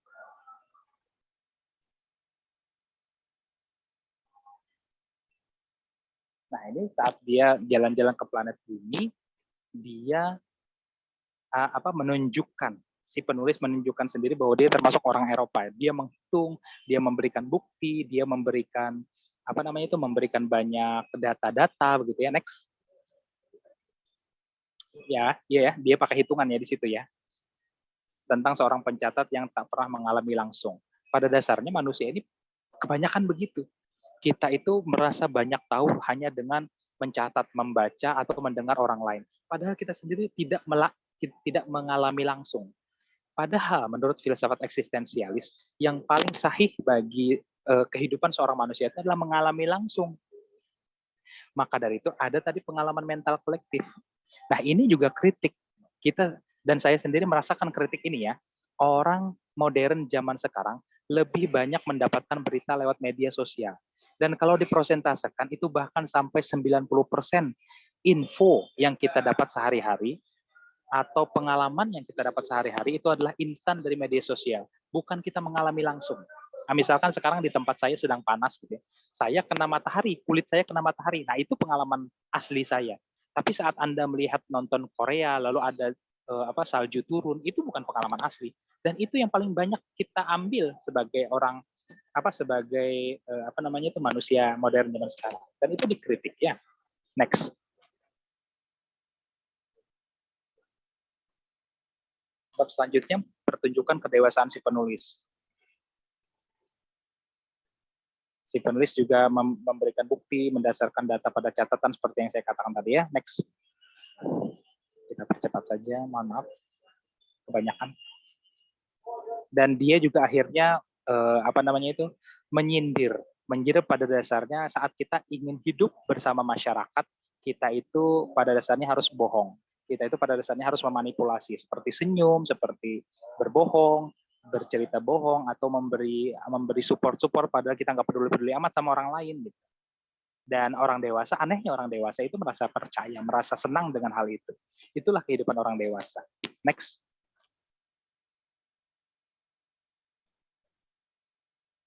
Dia mengaku berbohong, dan berbohong adalah tindakan mengada bagi orang lain. Tujuannya adalah demi menyenangkan orang lain. Saat kita menyenangkan orang lain, ya itu kita sedang hidup di dalam otak dia ya. Ketidakjujuran adalah bentuk ketidakinginan untuk mengecewakan persepsi orang lain. Tapi kadang-kadang kalau terlalu berlebihan kita melupakan eksistensi kita, melupakan kebahagiaan kita sendiri hanya untuk membuat orang lain senang. Next. Misalkan ikut nongkrong-nongkrong gitu ya, padahal nongkrong di tempat-tempat mahal, padahal duit sedikit, duit mau habis, dipaksa ikut nongkrong pada tempat mahal karena teman-teman semua pada ngajak ke situ. Sindiran selanjutnya adalah berbagai macam sistem di dunia. Ini secara global ya, bahwa pada dasarnya merasa diri hanya setangkai lalu merasa paling berharga. Ini seperti yang cerita setangkai mawar tadi, setangkai bunga yang dipelihara oleh pangeran kecil ya. Padahal banyak tangkai bunga lain di dunia ini, tapi dia merasa paling berharga lalu merasa berhak untuk merepotkan orang lain. Kira-kira ini cewek-cewek zaman sekarang gitu ya. Kamu itu harus memprioritaskan aku gitu. Kamu itu harus kamu harus jemput aku, kamu harus ini, kamu harus mengerti aku pengen makan apa, mau makan di mana, terserah. Kenapa kamu jawabannya begitu? Ya karena kamu itu harus mengerti aku, bla bla bla dan bla bla bla. Karena merasa paling berharga, merasa dirinya layak dihargai, lalu merasa berhak merepotkan orang lain. Next. Ini juga sindirannya secara umum yang muncul di sana. Pada dasarnya contoh lain juga seperti menjinakkan binatang. Di situ pangeran kecil secara tersirat, ya, tersembunyi dia mengatakan, pada dasarnya saat kita memiliki ikatan, itu ada ikatan saling membutuhkan. Memang saling cinta, tapi juga ada saling merepotkan. Ini sebabnya filsuf eksistensialis seperti Sartre dan lain-lain itu hidup sendirian. Sartre itu dikatakan sampai dia tua, dia selalu minum kopi dengan kekasihnya, tapi nggak dinikahin, gitu ya. Ceritanya begitu. Karena apa? Karena dia eksistensialis sekali, nggak pengen orang lain itu masuk ke hidup dia dan merepotkan hidup dia. Ada kebahagiaan ketika menunggu memang, karena menunggu adalah aktivitas imajinasi dan ekspektasi. Nah, ada sebagian orang yang tidak suka menunggu. Karena apa? Karena pada dasarnya saat dia menunggu sesuatu hitungan material. Kalau saya kehilangan sekian menit, berarti saya kehilangan sekian menit juga untuk mencari duit atau mencari material dan lain-lain. Tapi pada dasarnya misalkan menunggu, seperti menunggu besar, menunggu dewasa, dan lain-lain gitu ya, itu adalah aktivitas imajinasi. Dan itu membuat kita aktif gitu. Dan juga ada sindirannya, bukan sindirannya, ada pesan dari si pangeran kecil. Bahwa pada dasarnya kita itu bahagia, sebab ekspektasi kita akan sesuatu, bukan karena sesuatu itu. Ini ya harus dicatat nih bagi teman-teman yang masih muda. Kita bahagia itu sebab otak kita sendiri, bukan karena sesuatu. Anda misalkan mengidolakan siapa? Korea, BTS dan sebagainya. Kalian mengidolakan dia itu adalah idola dalam bentuk ekspektasi, bentuk persepsi kita terhadap si orang itu. Saat ketemu langsung gitu ya, apalagi hidup bersama selama 1 tahun, 2 tahun, ketahuan bahwa kentutnya bau, ketahuan bahwa suka ngorong juga, ketahuan juga kakinya ternyata kudis kurap panu misalkan. Ternyata tidak seindah itu, atau dia ternyata pemarah, atau dia ternyata posesif, mengesalkan, merepotkan. Padahal sesuatu itu aslinya merepotkan. Kata si pangeran kecil itu, Anda lihat saja bukunya, merepotkan sekali dia menggambarkan. Next.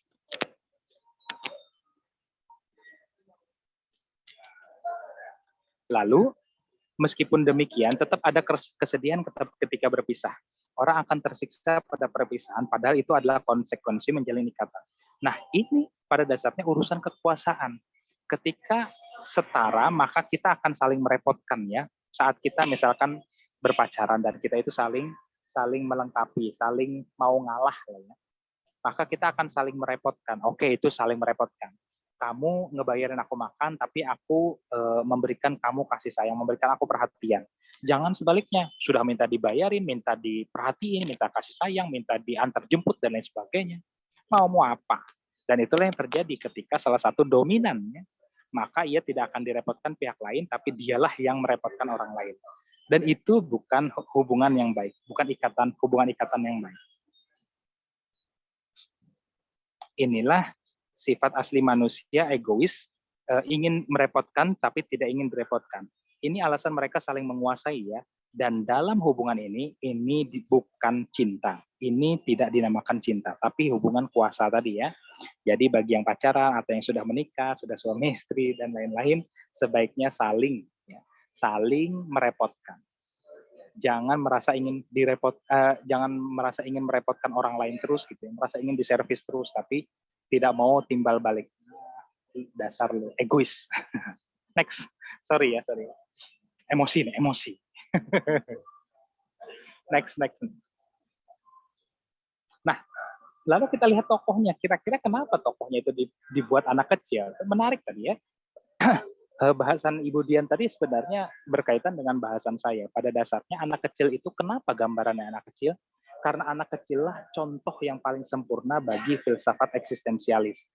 Anak kecil adalah orang yang mampu happy sendiri ya. Saya ingat banget waktu masa kecil itu saya happy sendiri hanya untuk nololkan kepala gitu ya, mengeluarkan kepala dari kaca mobil. Jadi mobil lagi jalan pelan gitu, saya ngeluarkan kepala, lalu mulut saya buka kena angin gitu. Saya happy dengan begitu sendiri. Kenapa orang dewasa? Kenapa saat dewasa kita tidak lagi bisa happy dengan mudah? Happy-nya harus beli tas Hermes, happy-nya harus ranking, happy-nya harus dapat pacar spek bidadari dan lain-lain. Aneh gitu. Padahal kita bisa bahagia dengan begitu mudahnya saat kecil. Kenapa kita kesulitan untuk bahagia di masa dewasa? Bahkan ada orang dewasa yang tadi ya digambarkan pangeran kecil selalu murung, selalu serius. Apa asiknya serius? Tidak ada yang asiknya dengan serius. Anda jangan terpengaruh dengan orang-orang Eropa ya yang mengatakan serius itu keren, serius itu bagus. Kagak. Yang paling bagus adalah sesuai prinsipnya Nietzsche tadi. Yang bagus adalah orang yang bahkan mampu bahagia tanpa materi apapun. Duduk begini, nikmati udara, aku happy. Itu yang paling keren menurut Nietzsche ya. Jadi dari gambaran pengalaman mental atau orang yang memiliki dunia sendiri atau orang yang gambaran ideal untuk eksistensialis. Dia dari suatu planet maksudnya punya dunia sendiri, planetnya hanya sebesar rumah, bisa jadi itu juga sindiran, tapi saya tidak mau terlalu masuk terlalu dalam ya. Intinya orang yang mampu happy dengan dunia dia sendiri. Dan rumah dia adalah diri dia, bukan rumah fisik, bukan orang lain. Nah, kebanyakan orang yang terlalu bergantung pada orang lain, itu menganggap orang lain adalah home-nya, rumahnya. Padahal Superman atau Ubermensch tadi, yang paling keren bagi Ubermensch itu adalah saat kita mampu menjadikan diri kita home. Jadi dimanapun kita berada, bagaimanapun kondisi kita selalu feels like home. Planetnya sedikit lebih besar dari dirinya, oke. Memerlukan kawan seperlunya. Tertawa membayangkan kelompok gajah dan lain-lain. Dia punya hidup sendiri. Next.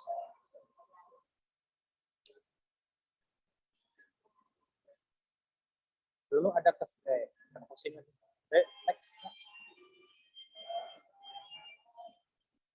Kesimpulannya, keindahan adalah buatan persepsi. Ini harus kita ingat-ingat bahwa keindahan atau kebahagiaan dalam otak kita semuanya ekspektasi.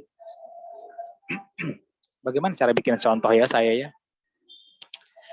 Lukisan itu pada dasarnya indah karena kita di dalam otak kita membuat dia indah. Padahal menurut orangnya biasa aja jelek. Atau pacar Anda misalkan, pacar aku adalah paling cantik di dunia. Padahal menurut orang lain jelek gitu ya. Itu intinya di situ. Keindahan itu adalah persepsi, ekspektasi kita. Dan itulah yang membuat kita terus hidup pada dasarnya.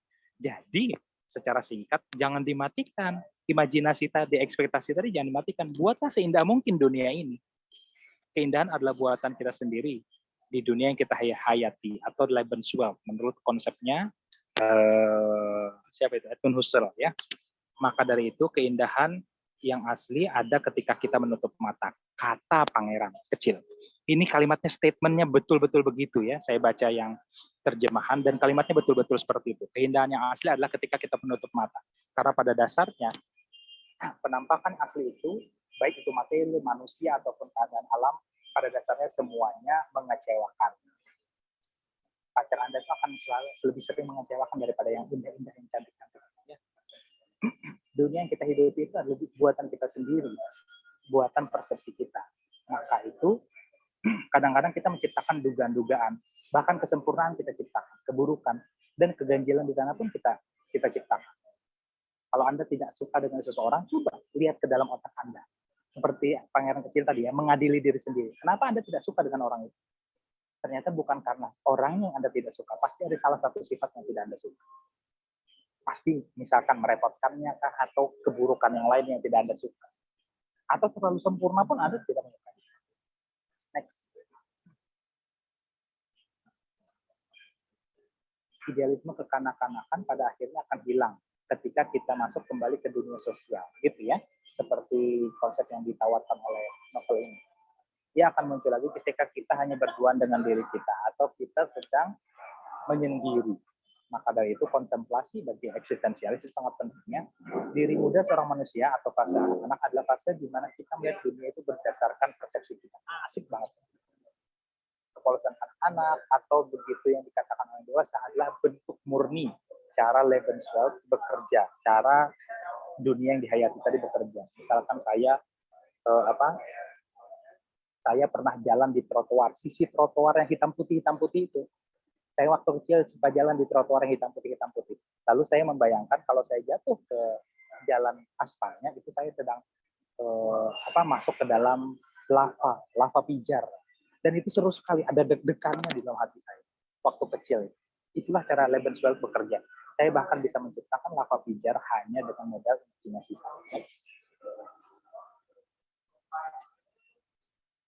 Dengan kata lain, saat kita mampu kembali ke masa itu atau ke masa di mana kita seperti pangeran cilik, kita mampu menguasainya, kita akan menjadi manusia super yang tidak dapat dikalahkan oleh orang lain. Anda tidak akan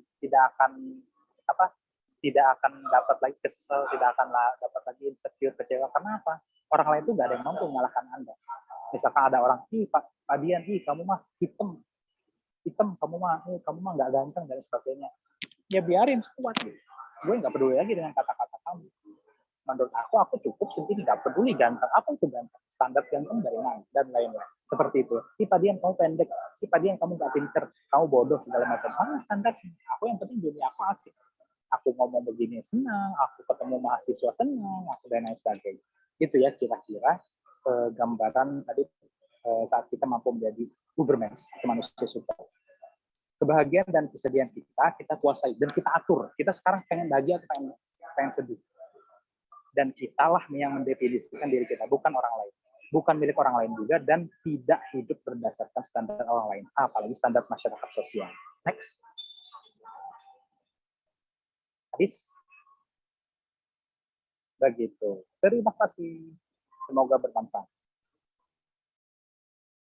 Baik, terima kasih Pak Dian atas pemaparannya.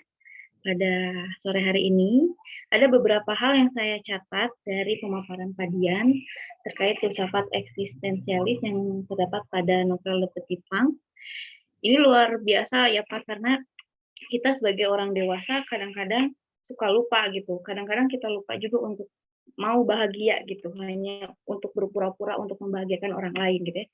Jadi saat kita hidup di dalam ekspektasi orang lain, maka kita sedang tidak jujur dan kita kehilangan kebahagiaan kita sendiri.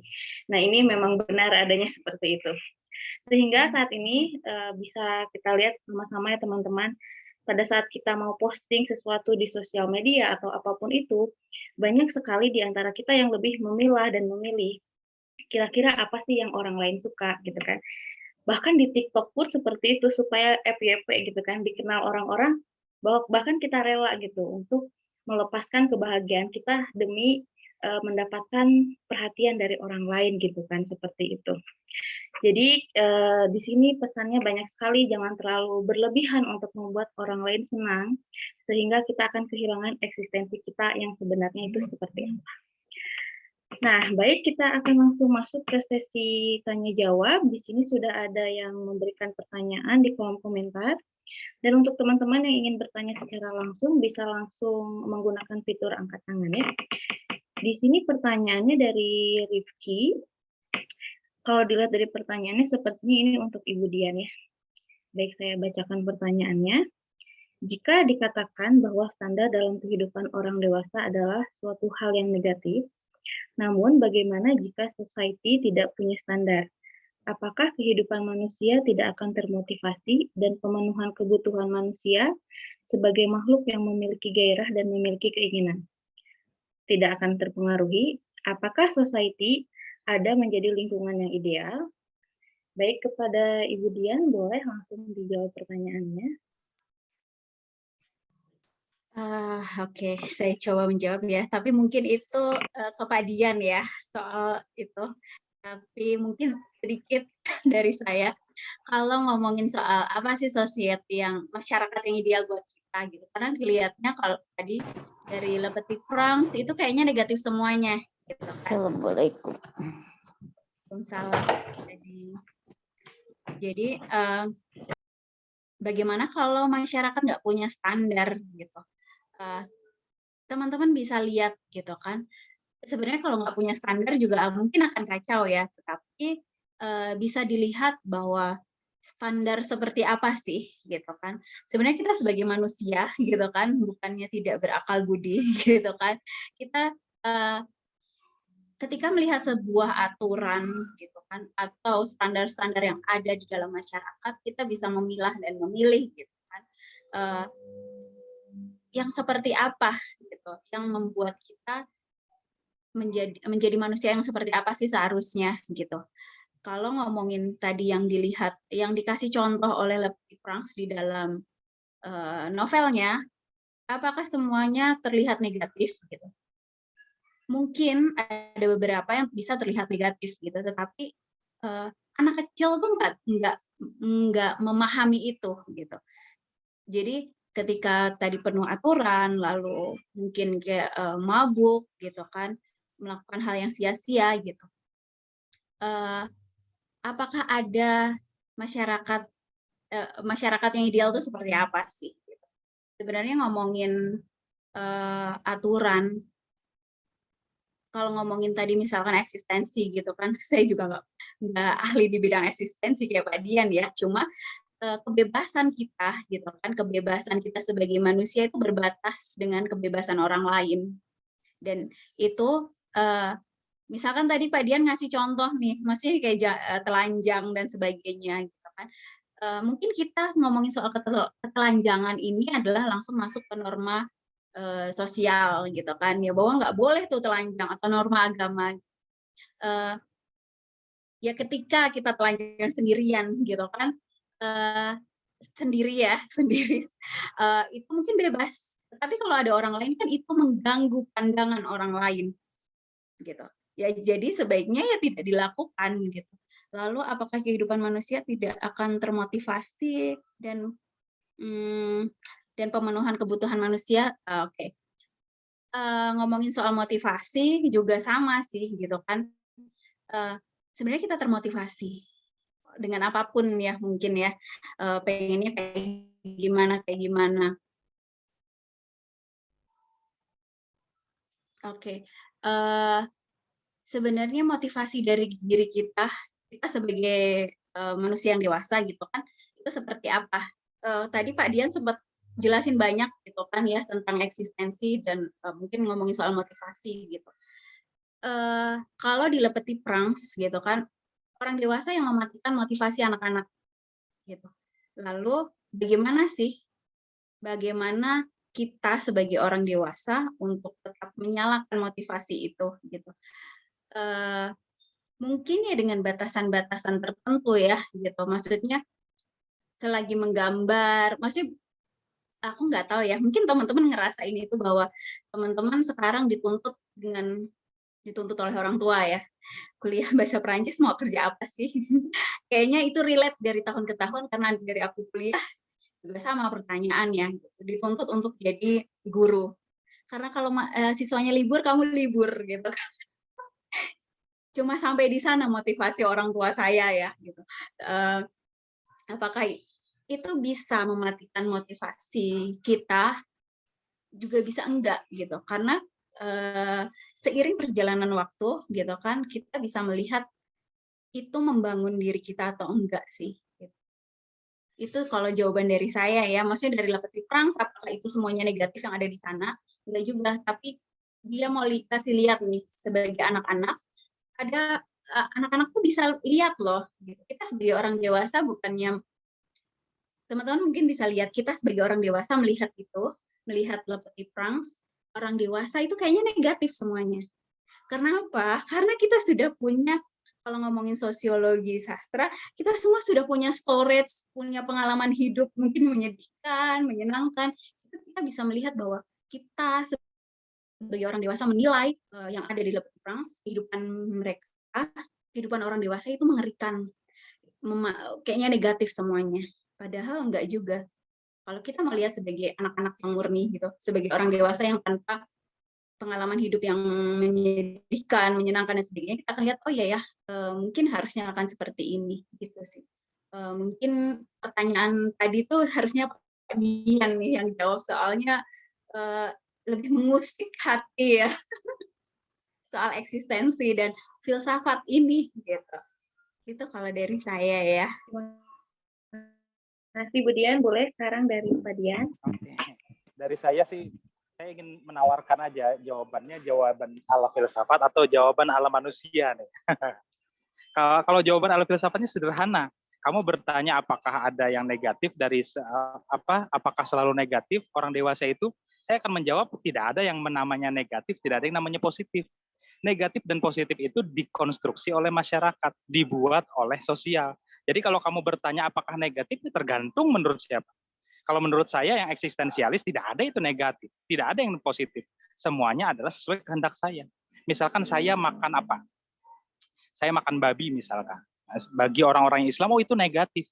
Padahal kan nggak ada yang negatif. Negatif itu saat kamu meletakkan sesuatu nilai pada satu budaya tertentu, atau pada satu perangkat nilai tertentu. Artinya saat kita membahas eksistensialis seperti yang saya bicarakan tadi, Anda dilarang memaknainya, menilainya negatif atau positif. Itu gaya ngomong filsafatnya. Tapi kalau gaya ngomong orang manusia biasa, apakah kelihatan negatif semua? Negatif itu menurut versinya orang dewasa.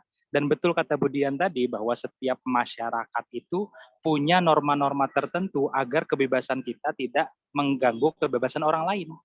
Dalam arti, aturan-aturan yang ada di masyarakat itu memang harus ada. Aturan di masyarakat memang harus ada. Nah, permasalahannya begini, kalau Anda eksistensialis seperti novelnya si Pangeran Cilik ini, Anda harus mengatakan bahwa Anda jangan tersiksa dengan itu. Kalau Anda tersiksa, pergi dari tempat itu. Kayak gitu sindirannya. Saya hanya mengungkapkan pandangan eksistensialis atau nilai eksistensialis dalam Le Petit Prince ini. Tapi bukan berarti itu nilai yang paling luhur, nilai yang paling keren gitu ya. Enggak. Saya hanya mengungkapkan apa sindiran di dalam buku. Kalau Anda mengatakan, oh sindirannya ternyata nggak bagus, tidak relevan dengan sekarang, oh sah-sah saja. Dan saya juga punya counter balik untuk sindiran dari Le Petit Prince ini sendiri. Begitu ya. Mengenai motivasi nggak ada urusan dengan negatif, nggak ada urusan dengan aturan. Yang namanya motivasi bagi Ubermensch, bagi manusia super, saya bisa bikin motivasi sendiri. Dan itu sah, sangat sah. Pak Dian kenapa S3? Karena saya ingin membahagiakan orang tua saya. Oh berarti Pak Dian hidup dalam orang tua saya dong. Hidup dalam kebahagiaan orang tua dong. Ya karena kebahagiaan orang tua adalah kebahagiaan saya. Ya suka-suka saya. Itu manusia super ya. Sudah tidak peduli lagi dengan apa pandangan orang. Pak Dian kenapa S3? Oh saya pengen saat saya wisuda strip saya 3 di sini. Ada strip 3. Cuman itu Pak, nggak ada alasan pengen nambah ilmu, nggak peduli apa alasan. Karena tadi kalimatnya eksistensialis ya, tidak ada alasan untuk berkehendak. Kalau pengen ya pengen aja. Saat saya juga ke istri saya, kenapa kamu suka sama aku? Ya pengen aja, kenapa? Gak usah cari-cari alasan lah. Gak usah cari-cari alasan-alasan bagus, pengen aja. Gitu ya. Mangga Fani. Ya baik ya Pak, terima kasih. Selanjutnya ada pertanyaan dari Pak Rahmat, ini buat Pak Dian juga. Ketika aturan dibuat oleh manusia atau kelompok tertentu, tentunya kita harus tunduk dan patuh pada aturan tersebut. Contohnya tidak boleh kentut sembarangan, tapi ketika kita tidak tahan untuk kentut, Pak Dian bilang kentut saja daripada sakit. Berarti artinya kita tabrak dan langgar aturan itu. Lalu bagaimana jika aturan tersebut terjadi dalam lingkungan sekolah? Apakah bisa dilanggar juga? Sebab jika aturan dilanggar, maka pelanggar akan mendapatkan sanksi atau hukuman. Terima kasih Pak. Boleh Pak. Terima kasih. Baik, mungkin teman-teman mahasiswa yang sudah pernah ikut kuliah saya itu sudah sudah ini ya, mungkin masih ingat ya jawabannya ya, bahwa pada dasarnya setiap peraturan yang dilanggar, setiap apapun yang kita lakukan itu ada konsekuensinya. Nah, urusannya adalah konsekuensinya ini apakah kita siap menerima atau tidak. Itu saja. Jadi jawaban eksistensialis begitu saja. Apakah kalau melanggar sesuatu ya tentu ada konsekuensinya. Lalu apakah siap mendapatkan konsekuensinya? Ya sudah, itu saja. Nah, urusan mengenai misalkan aturan sekolah, aturan negara, aturan undang-undang dan lain sebagainya, itu urusannya nanti di filsafat kuasa ya, filsafat negosiasi, konsep-konsep dari Michel Foucault dan lain-lain. Saya kira itu bukan pembahasan yang eksistensialis sekarang ya. Eksistensialis sekarang ini hanya mengajarkan cara kita untuk hidup bahagia, meskipun dengan cara melanggar aturan, seperti itu. Tapi kalau kita ingin bertahan pada sebuah kelompok masyarakat, sebuah kelompok sosial, alangkah baiknya kita bernegosiasi dengan kekuasaan atau bernegosiasi dengan aturan. Jadi, eksistensialis hanya mengajarkan kita untuk melanggar aturan itu benar. Saat aturan itu tidak sesuai dengan apa yang kita inginkan, harus kita tabrak, itu benar. Tapi eksistensialis juga mengajarkan bahwa hati-hati ada konsekuensi di balik itu. Yang kamu harus siap adalah saat kamu melanggar, kamu harus siap dapat konsekuensinya. Begitu saja. Baik, terima kasih Pak. Jadi kembali lagi ke kitanya ya Pak ya. Nah, selanjutnya pertanyaan ketiga dari Adelia Safitri. Tadi sempat disebutkan bahwa katanya kita yang kasih hak untuk aturan kalau mau mengatur kita. Berarti dari awal yang punya kontrol atas semuanya mungkin adalah kita. Walaupun aturanlah yang awalnya dibuat untuk mengatur kita.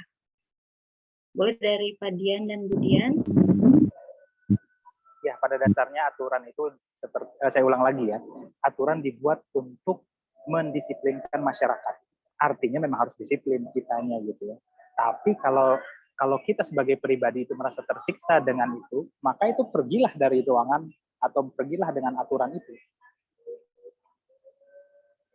Begitu ya, sesederhana itu. Nah, eksistensialis memberikan kita ajaran bahwa pada dasarnya aturan itu kita yang membuat. Misalkan saya nggak suka pakai celana, tapi kan ke kampus harus pakai celana. Apa konsekuensinya? Kalau misalkan saya ke kampus tidak pakai celana, ya paling dihina-hina orang. Ya sudah. Kalau kamu siap dengan menerima konsekuensinya, jalankan tanpa aturan. Atau misalkan kamu suka mencuri, tapi karena mencuri kamu itu ditangkap polisi, ya sudah, terima aturan bahwa kamu ditangkap polisi, gitu. Eksistensialis itu begitu, menyederhanakan sesuatu yang rumit. Tapi saat kita berkumpul dengan masyarakat, berkumpul dengan sosial, ada filsafat lain, yaitu filsafat etika namanya. Di mana kita itu harus hidup bermasyarakat, harus hidup dengan aturan. Kenapa aturan ada, kenapa batasan ada? Karena memang batasan itu dia. Jadi nggak bisa setengah-setengah kita bahasnya. Saat kita bahas eksistensialis, kita itu hanya bahas untuk menomorsatukan diri kita, self love kita. Tapi saat kita berfilsafat etika, kita hidup di dalam masyarakat. Begitu. Baik, siap. Terima kasih. Dari Ibu Dian, ada yang mau ditambahkan Ibu? Ya sih, saya cuma kayaknya semua tertrigger dengan Pak Dian karena kita punya, dengan eksistensi ya, kita punya hak untuk rasanya kayak melawan aturan, terus kayak bebas, sebebas-bebasnya gitu. Kayaknya semua tertrigger untuk mungkin mencari pembenaran gitu ya atas aturan sekolah ya yang kuliah, bahwa kita punya aturan untuk kuliah tuh berapa persen, nanti jangan sampai bilang kayak menurut Pak Dian ya gitu kita boleh bolos karena saya nggak mau kuliah gitu ya. Buat teman-teman ya, maksudnya kalau saya membahasnya dari sosiologi sastra, sebenarnya muncul di yang penyulut lentera tadi gitu kan, ngomongin soal aturan-aturan. Kalau Pak Dian ngomongin filsafatnya gitu, saya mungkin ambil dari si pengarangnya itu ya sama mungkin kayak kita ya gitu kan, merasakan diatur, merasakan kontrol atas dirinya, sehingga dia menuliskan di dalam Le Petit Prince bagaimana aturan itu, bagaimana orang dewasa membuat aturan gitu kan, yang harus dilakukan. Tapi bukan berarti bahwa kayak kalau dari sosiologi sastra lebih ke bagaimana sih masyarakat membangun aturan tadi, dan banyak orang di dalam masyarakat itu juga resah sama seperti teman-teman lalu mempertanyakan ini kepada Pak Dian gitu kan, mencari jawaban atas itu sama Exupéry juga mempertanyakan keresahannya gitu. Tetapi bukan berarti harusnya setiap pengarang punya keinginan yang tercermin di dalam karya sastranya. Harapan dari dia gitu. Harusnya kan seperti ini. Sama kayak teman-teman nulis apapun atau posting apapun punya harapan di sana gitu. Idealnya seperti ini. Idealnya saya mah bebas, harusnya bebas, tidak terkekang oleh apapun gitu kan. Tapi yaitu ketika karya sastra menjadi cerminan sebuah budaya, sama tadi makanya relate ya sama aku gitu. Tapi bukan berarti itu menjadi sebuah hal yang salah atau menjadi sebuah pembenaran. Misalkan aku melakukan ini kayak yang ditulis oleh itu gitu kan, ditulis oleh seseorang atau berlandaskan itu gitu. Karena seorang penulis juga merasakan ya, maksudnya kenapa dia bawa itu ke dalam karya sastranya? Karena menurut dia juga ini tuh harus dibahas. Semua orang tuh harus tahu bahwa ini tuh sebuah masalah yang harus diselesaikan. Dia angkat ke sana gitu. Tapi kalau ngomongin filsafat tadi ya, bukan berarti aturan di kampus, aturan yang lain gitu kan itu boleh kita tabrak aja karena hanya dengan dasar kita belajar eksistensialis gitu. Itu sih kalau dari saya ngomongin soal karya sastra itu adalah cerminan dari budaya, bukan berarti itu satu-satunya jawaban paling benar ataupun itu tuh full salah gitu. Karena dia kasih, dia tulis, dia taruh di sana dan semua orang baca, semua orang punya hak untuk mengartikan, memahaminya seperti apa. Sama kayak hari ini dari sudut pandang Pak Dian yang panjang tadi gitu kan ya,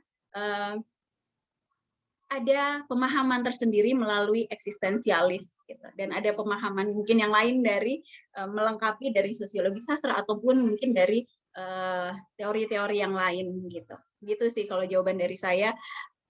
Tenang teman-teman, keresahan teman-teman tadi disampaikan oleh masih relate ya, keluar tahun 43 sampai ini 2022, relate nih keresahannya tentang aturan.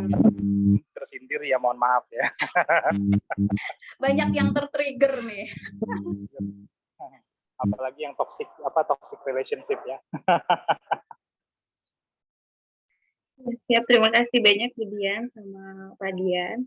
Ini pasti banyak di antara kita semua, terutama mahasiswa mungkin yang banyak aturan di kampus atau apapun itu ya. Tenang saja tadi kata Pak Dian sama Bu Dian. Itu bukan alasan kalian untuk melanggar aturan, tetapi tetap ada filsafat etika tadi kata Pak Dian di sana ya.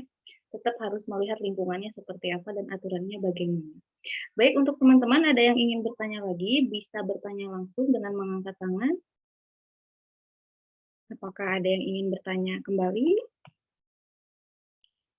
Baik, jika sudah tidak ada yang ingin ditanyakan lagi, mungkin untuk sesi pematerian akan kami cukupkan sampai di sini. Terima kasih banyak kepada Ibu Dian, Pak Dian atas pemaparan hari ini.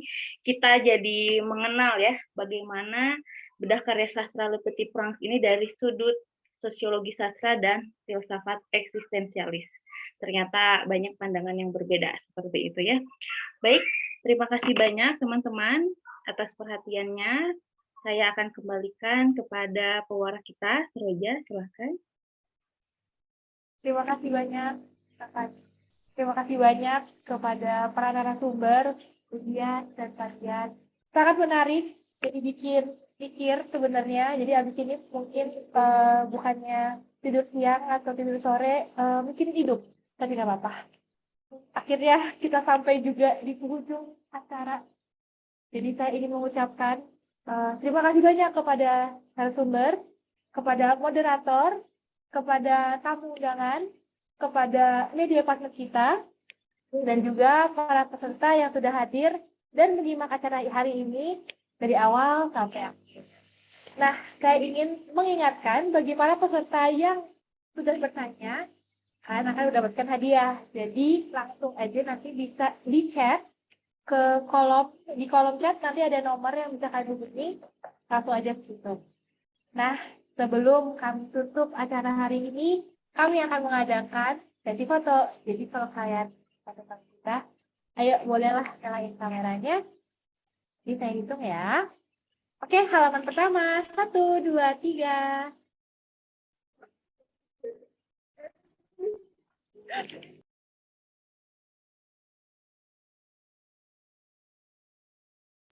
Halaman kedua. 1, 2.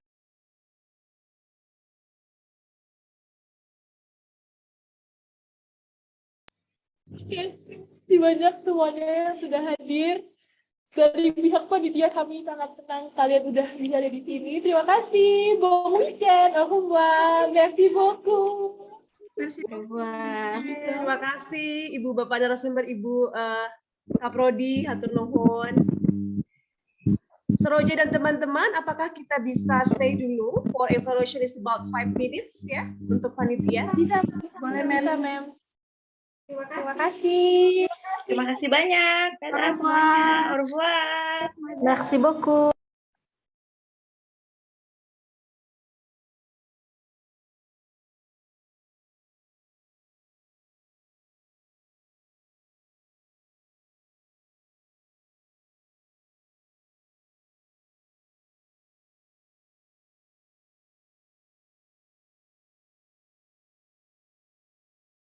Oke, sudah semuanya hadir ya? Dikit lagi, Madam. Mem, bentar. Oke.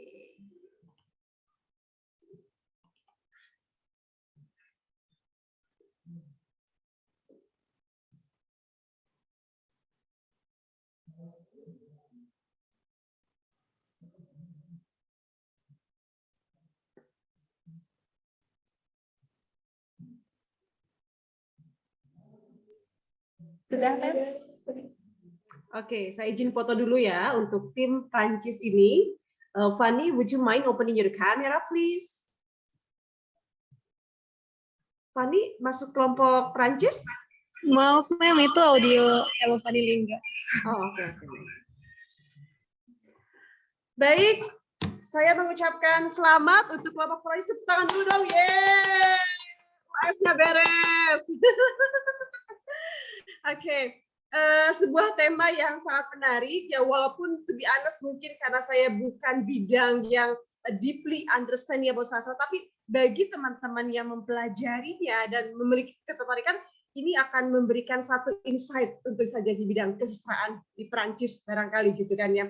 Again, I do appreciate, saya apresiasi sekali apa yang telah dipersiapkan, apa yang telah disajikan ya, dari mulai persiapan, dari mulai pencarian sponsorship hingga hari tadi pelaksanaan. Oke, saya ingin tanya apa rasanya Seroja setelah memimpin jadi MC, setelah menjadi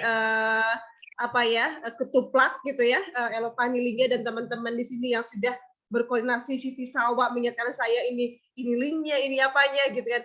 Ini sebuah kerja yang koordinatif ya. Oke, silakan.